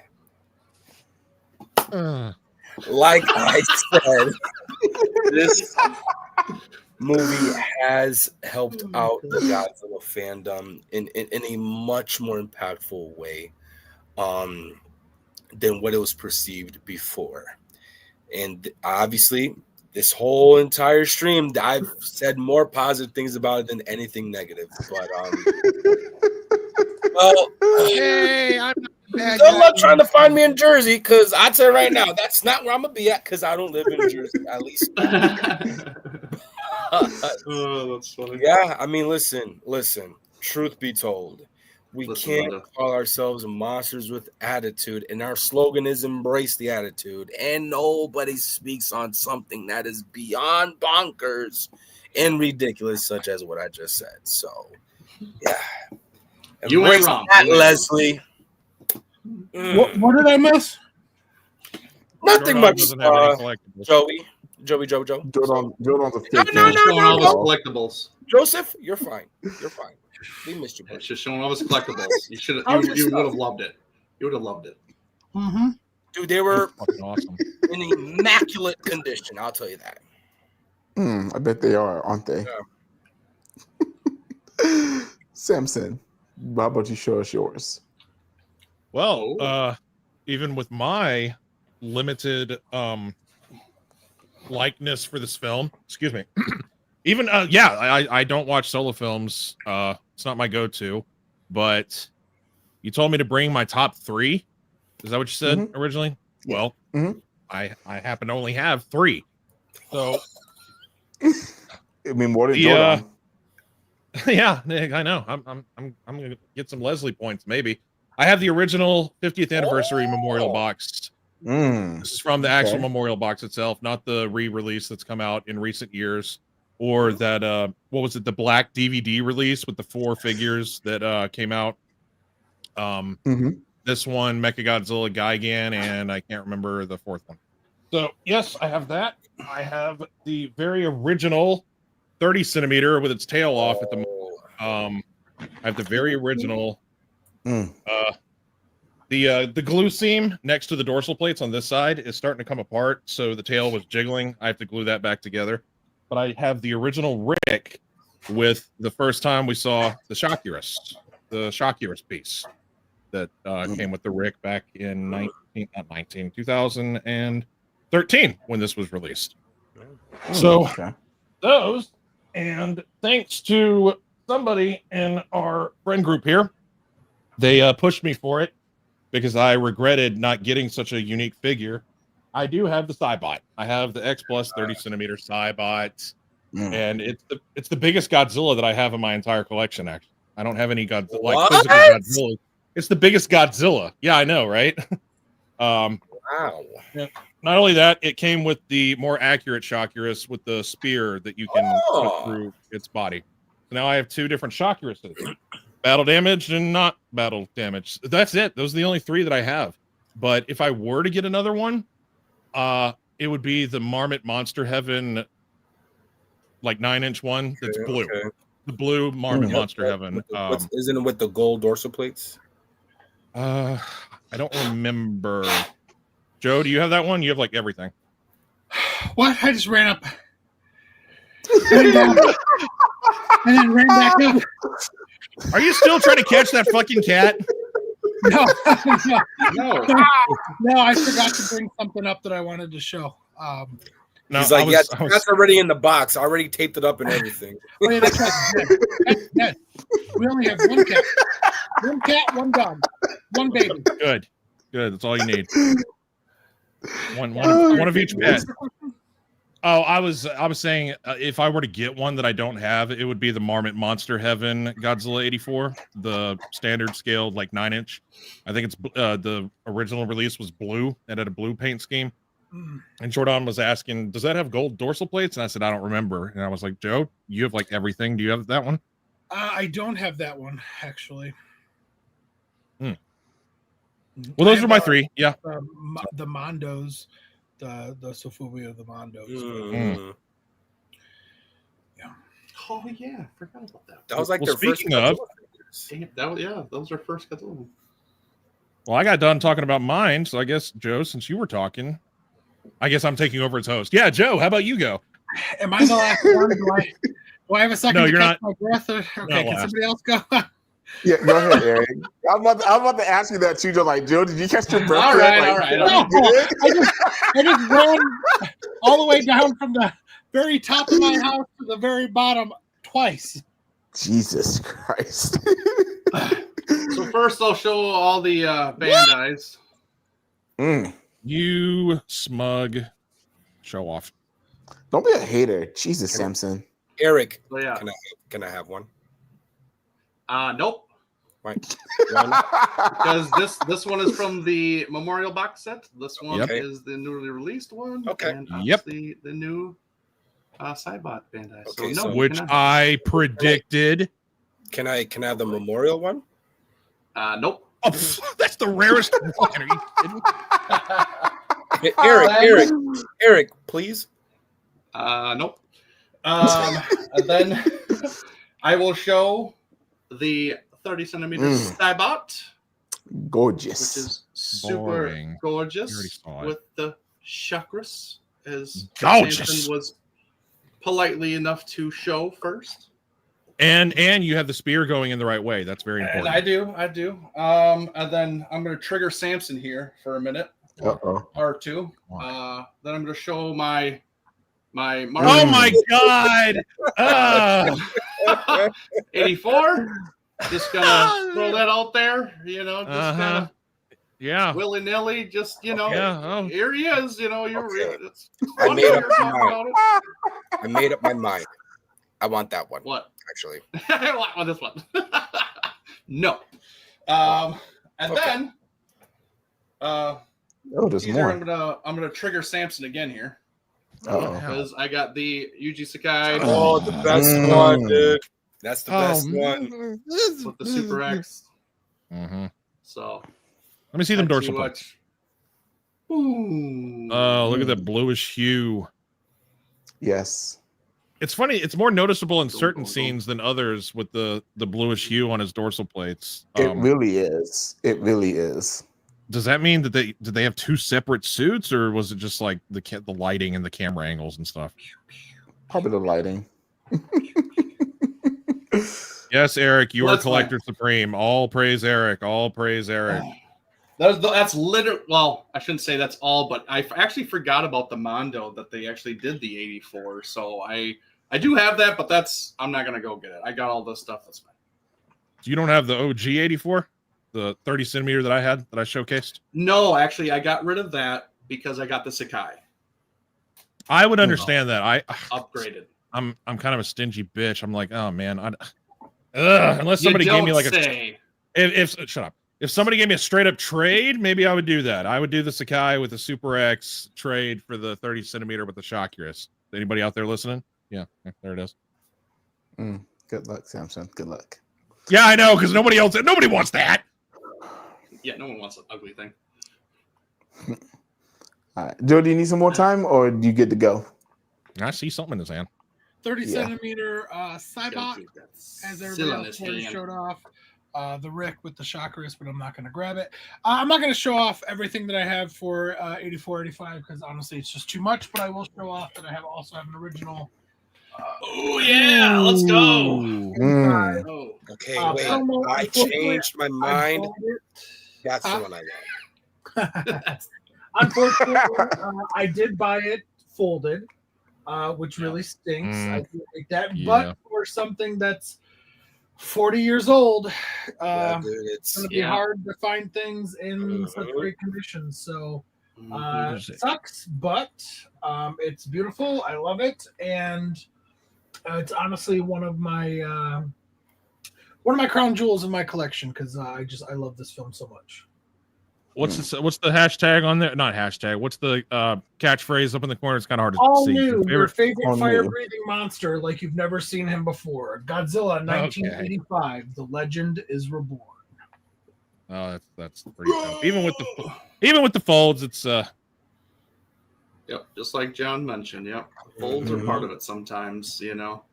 Yeah, but I'm a Yes. I am a pristine Bitch. simp. I don't specifically collect any one thing. I collect everything as long as I'm a box guy, I'm a pristine guy, I'm a tag guy, I'm a original packaging guy. So it bothers me. Thank you, John. I know it is part of the deal. I agree 1,000%. But if I am always on the hunt for one that I will get something sometimes just to have it in my collection, but then I'm always kind of still on the hunt to find a nicer, better version if need be. So if it's dangled in front of you, you're going to snag it. If there's one even better, you're going to snag it again. Yep. Upgrade. Yep. Exactly. Upgrade. Remastered. 4K. Mm-hmm. Yep. So, all right, quit making me big. I'm uncomfortable. Oh, we don't care what size you are, Joe. We love you no matter what. Oh my god. Open I like guess I'll go ahead and go. I heard that. I did. At least I didn't bring up your sister. So for me, of course, it's going to be the Sakai 1984 Godzilla, obviously, because again, just like Eric showed, it's incredible, pretty much absolutely perfection. This is one of my first pre-orders actually when I started collecting. So this thing is amazing, and this thing's pretty old now, but I still love it. And of course, his big brother, the Cybot. Also with the Shockurus, but obviously I didn't bring that over here because I'm not doing all that. This is probably still one of my favorite figures in my collection. Also, I had to and get it. You have to. Yeah, it's incredible, especially if you love that film. And I didn't take it off the wall because I'm terrified of breaking that heavy thing. But of course, I know I have the. You should have.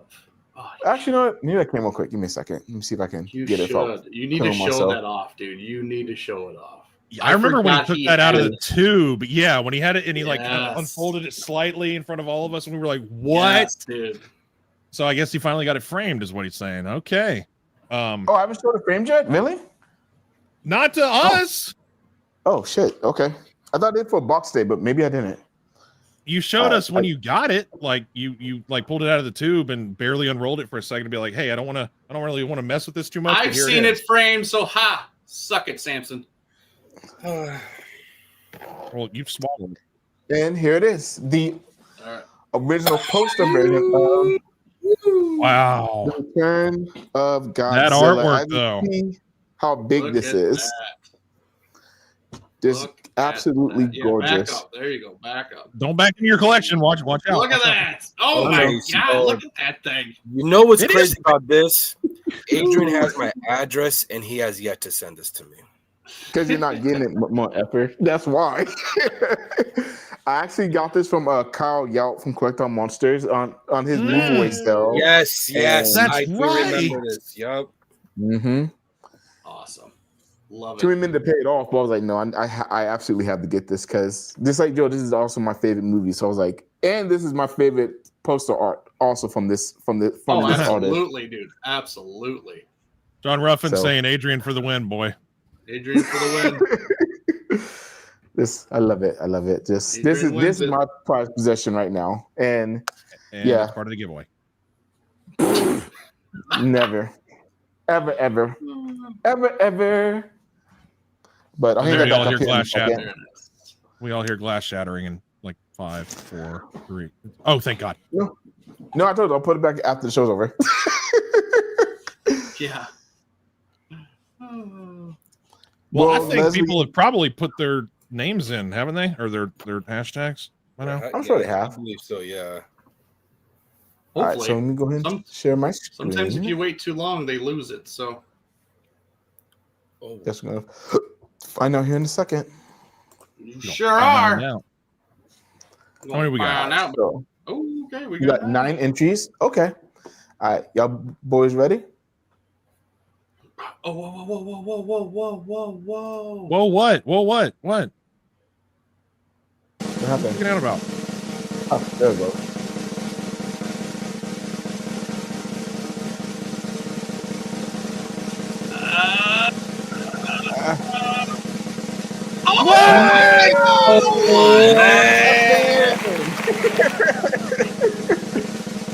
Congratulations, win. John.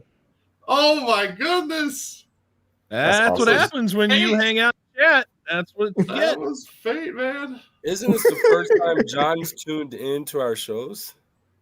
Not the first, no, but it's Not the the first time he's first. won. Right? Oh, no, that's not supposed to happen. He's like, I already have all that stuff. Oh shit. That's hilarious. Oh, goodness. That's hilarious. Oh, goodness. Well, of course, John, go ahead and send it email to us so I can get that out to you as soon as possible at monsterswithattitude90@gmail.com. Oh, he's John said friends with draw you on again. Facebook. Come on. Should we draw again? What do y'all think? Are you sure, John? Yeah, Wait, dude. is he saying do it again? Yeah. Draw again. Take me out. Are you sure?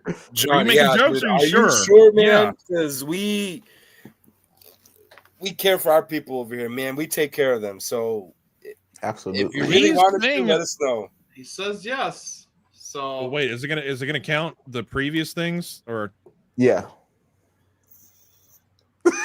Listen, stupid. For real. That is facts. That could be right too. Just Jim's too in- sweet. Ooh. can I get that What too? do we- Because Lewis. Jesus. He's like, All right. I need Godzilla Draw stuff. again. Draw again. Yep, we're drawing again. it's gonna do All it right, again. you guys have an opportunity still. Here we go. Yep. It'll be fun. So our road winner is going to be all right. Michael. Michael. Yes. Let's go. And he's like, nah, you guys draw again. Song tag. Congrats. Yes. For real this time, I think. Congratulations, Michael. Again. Yes. Yes. Right. Again, Michael, just send an email to just send us an email. Let us know. Or I think we all friends on Facebook. So you can even just message me too if you want. Just send me your address. I'll get this out as soon as possible. Yeah. Congrats. Round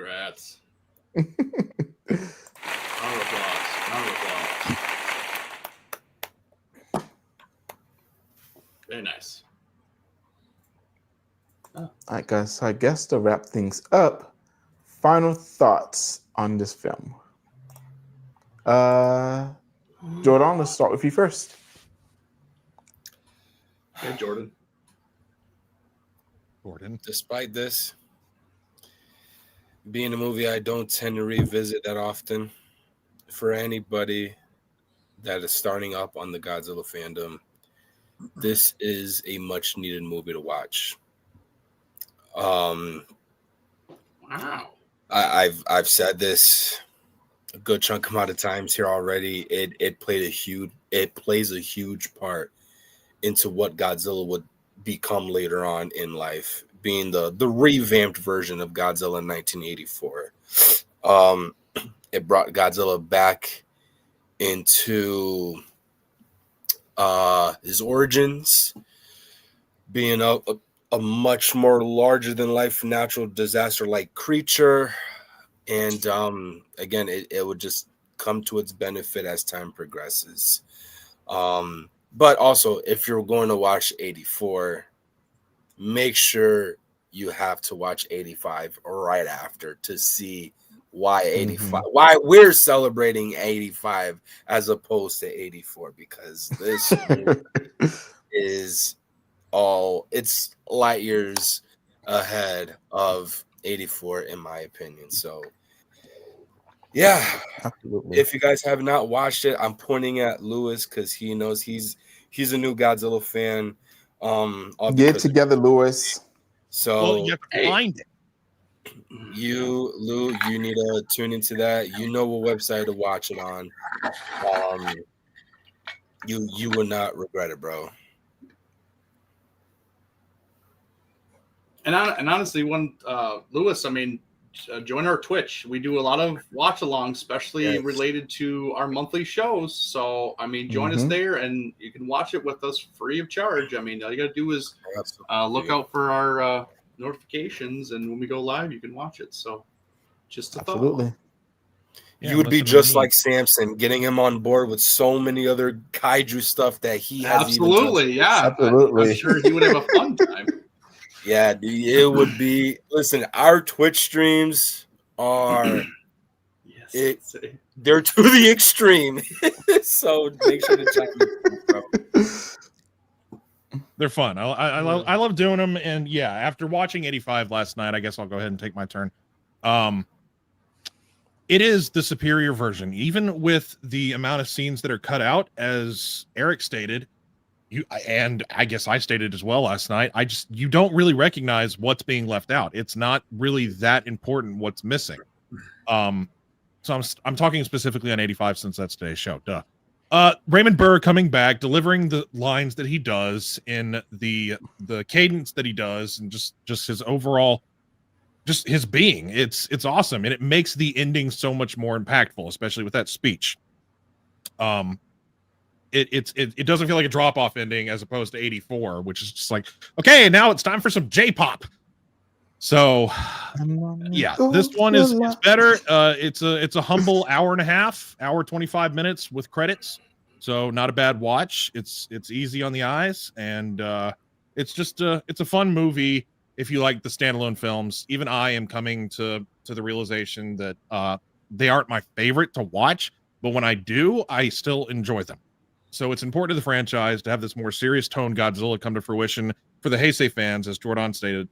They stepped away from the goofy Showa stuff when Terror Mechagodzilla ended. Now they've revamped it with the serious tone again, just like 54. And it's important for... I've always considered the Heisei franchise not my favorite, but it's still important to the franchise to give... Because if they'd have kept the campiness of Godzilla, the franchise may not have lasted as long as it has. It returned to its roots, and that's honestly really important for the creature that was terrorizing Japan back in 54 to where we are today. So this movie is it is important for sure. And those are my final thoughts. I didn't time me. Was that like 5 minutes? It was 10.39. So Joe, what about you? What are your final thoughts on this film? Like the poster says, a legend reborn. I think that this is a phenomenal movie. And I think you could even make the argument that it seems to me that every time they reboot Godzilla, they try to go in the more serious, darker direction. Yeah. And then the franchise dies, it's because it veers away from that. And I understand that there's a lot of fans who enjoy the campiness and the silliness of Godzilla, but at the end of the day, you're not reaching the mainstream by doing that. And you can go back throughout the entire 70 years. Super Serious 54 started it. As the Showa series progressed and went on, it got more and more campy, silly, flying drop kicks and flying and dance poses and all these things. And it, the audience got smaller and smaller and smaller and smaller and smaller. And then eventually they gave it a break, brought it back with 85, 84, 85. The Legend is Reborn. Boom, super successful. Had a tie-in with Dr. Pepper. It was kind of almost like a little bit of a staple of 80s movies, right? Of the sci-fi era. And it relaunched. Biolente was serious. Then it started going to where it got a little bit more campy, a little bit more generic, just like your travel. Same run of the mill as what the Showa, the later half of the Showa films was. If you've seen one of them, you've seen them all. Love them all. I'm not trying to shit talk, but just saying. Godzilla 2000 is kind of the exception because it was actually brought back because of the release, but also ultimate kind of failure of the 98 film, right? But look at, GMK. That if you take out 2000 Megaguirus and just look at GMK, it's serious.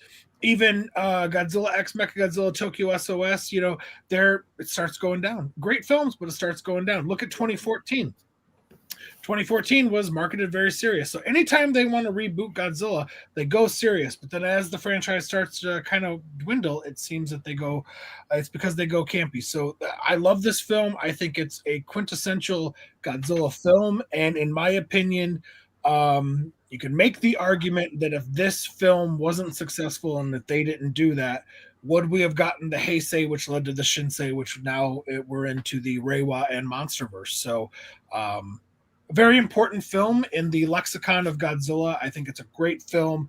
It's a lot of fun. Like I said, I can watch it and I feel the weight and the presence of Godzilla and throughout the entire film. And it is a must watch for new and old Godzilla fans. Okay. Thank you, Joe. Eric? Yeah, it's a great film. I definitely come back to it every now and again because it is very significant. The older I get, the more I appreciate it, honestly.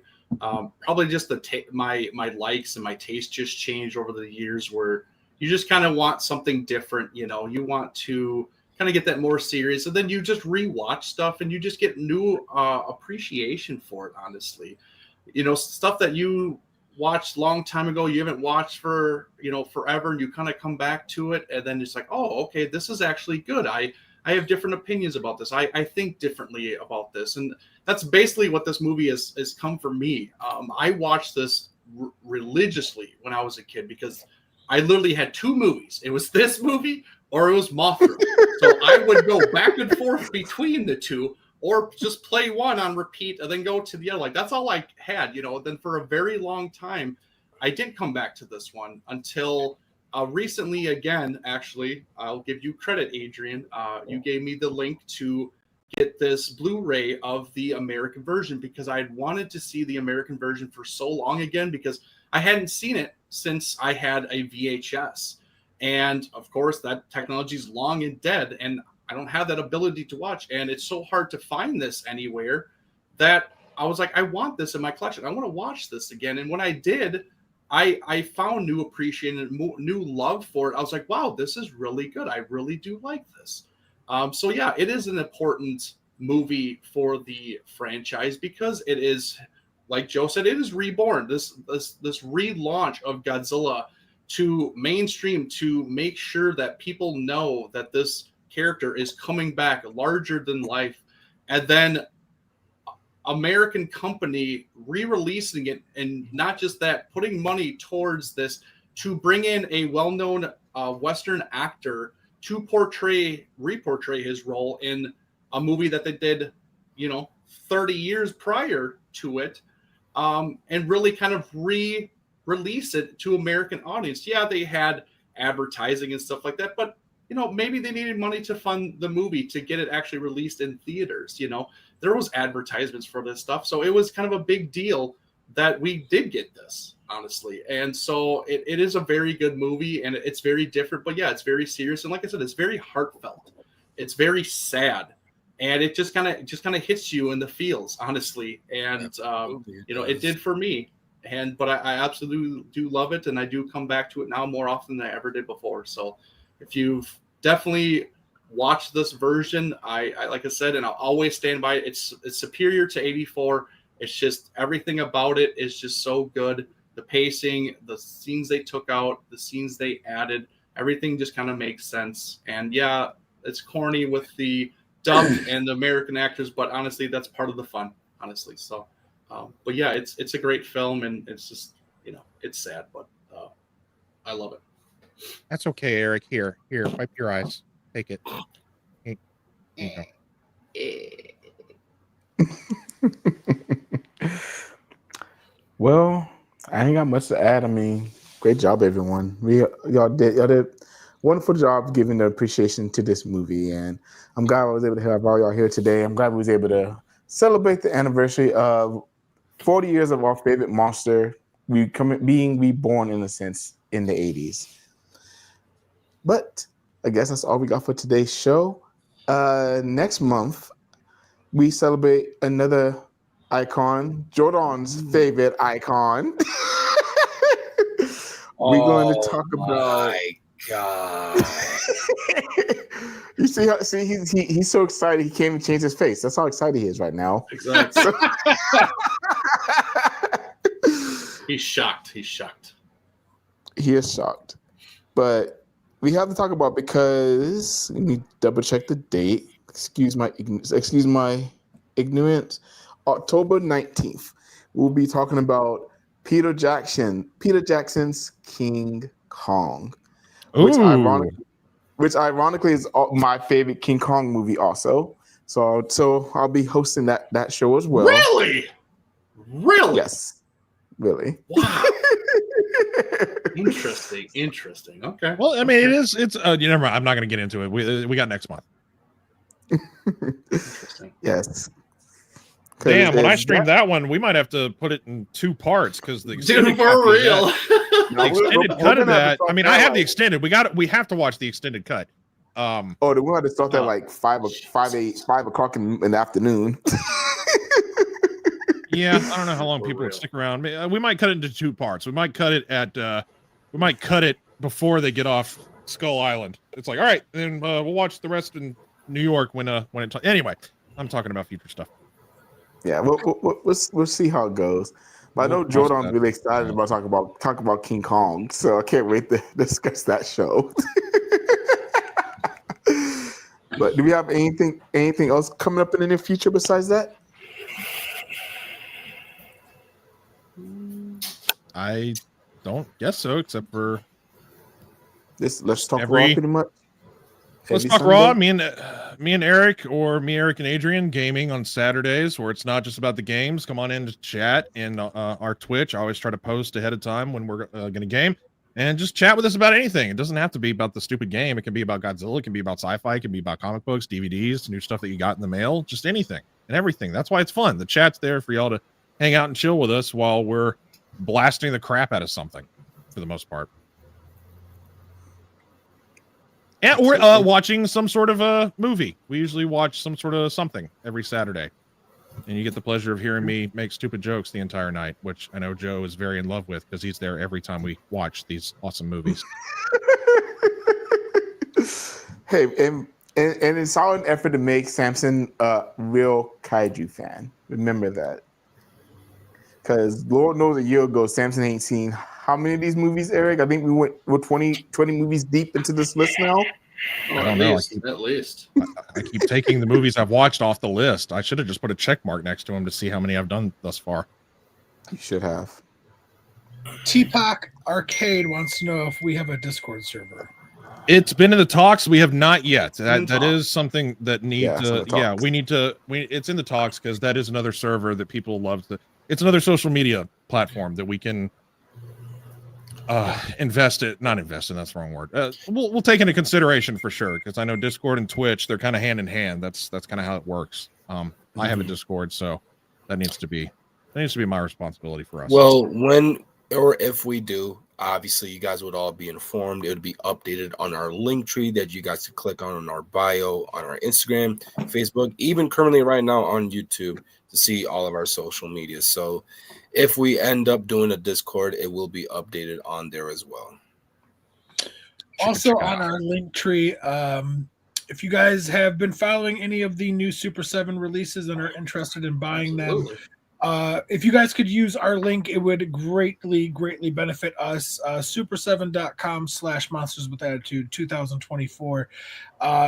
We're not doing this to be rich. We're not doing this to buy stuff for our own collections. This is money that we get and reinvest into the channel. It helps to offset some of the costs for giveaways or shipping or just a bunch of bringing guests to conventions. All of that comes out of our own pocket, and we're super happy to do it because you guys are all so amazing. But it does get very pricey sometimes. So any little bit that could be reinvested back into the channel, we would so appreciate it. So if you do buy something from Super 7, please use our link. Again, that's super7.com/monsters with attitude 2024. Also, do us all a huge favor. Like our channel or like our videos, subscribe to our channel. Don't be a hoe. Share our show. We are your favorite podcast.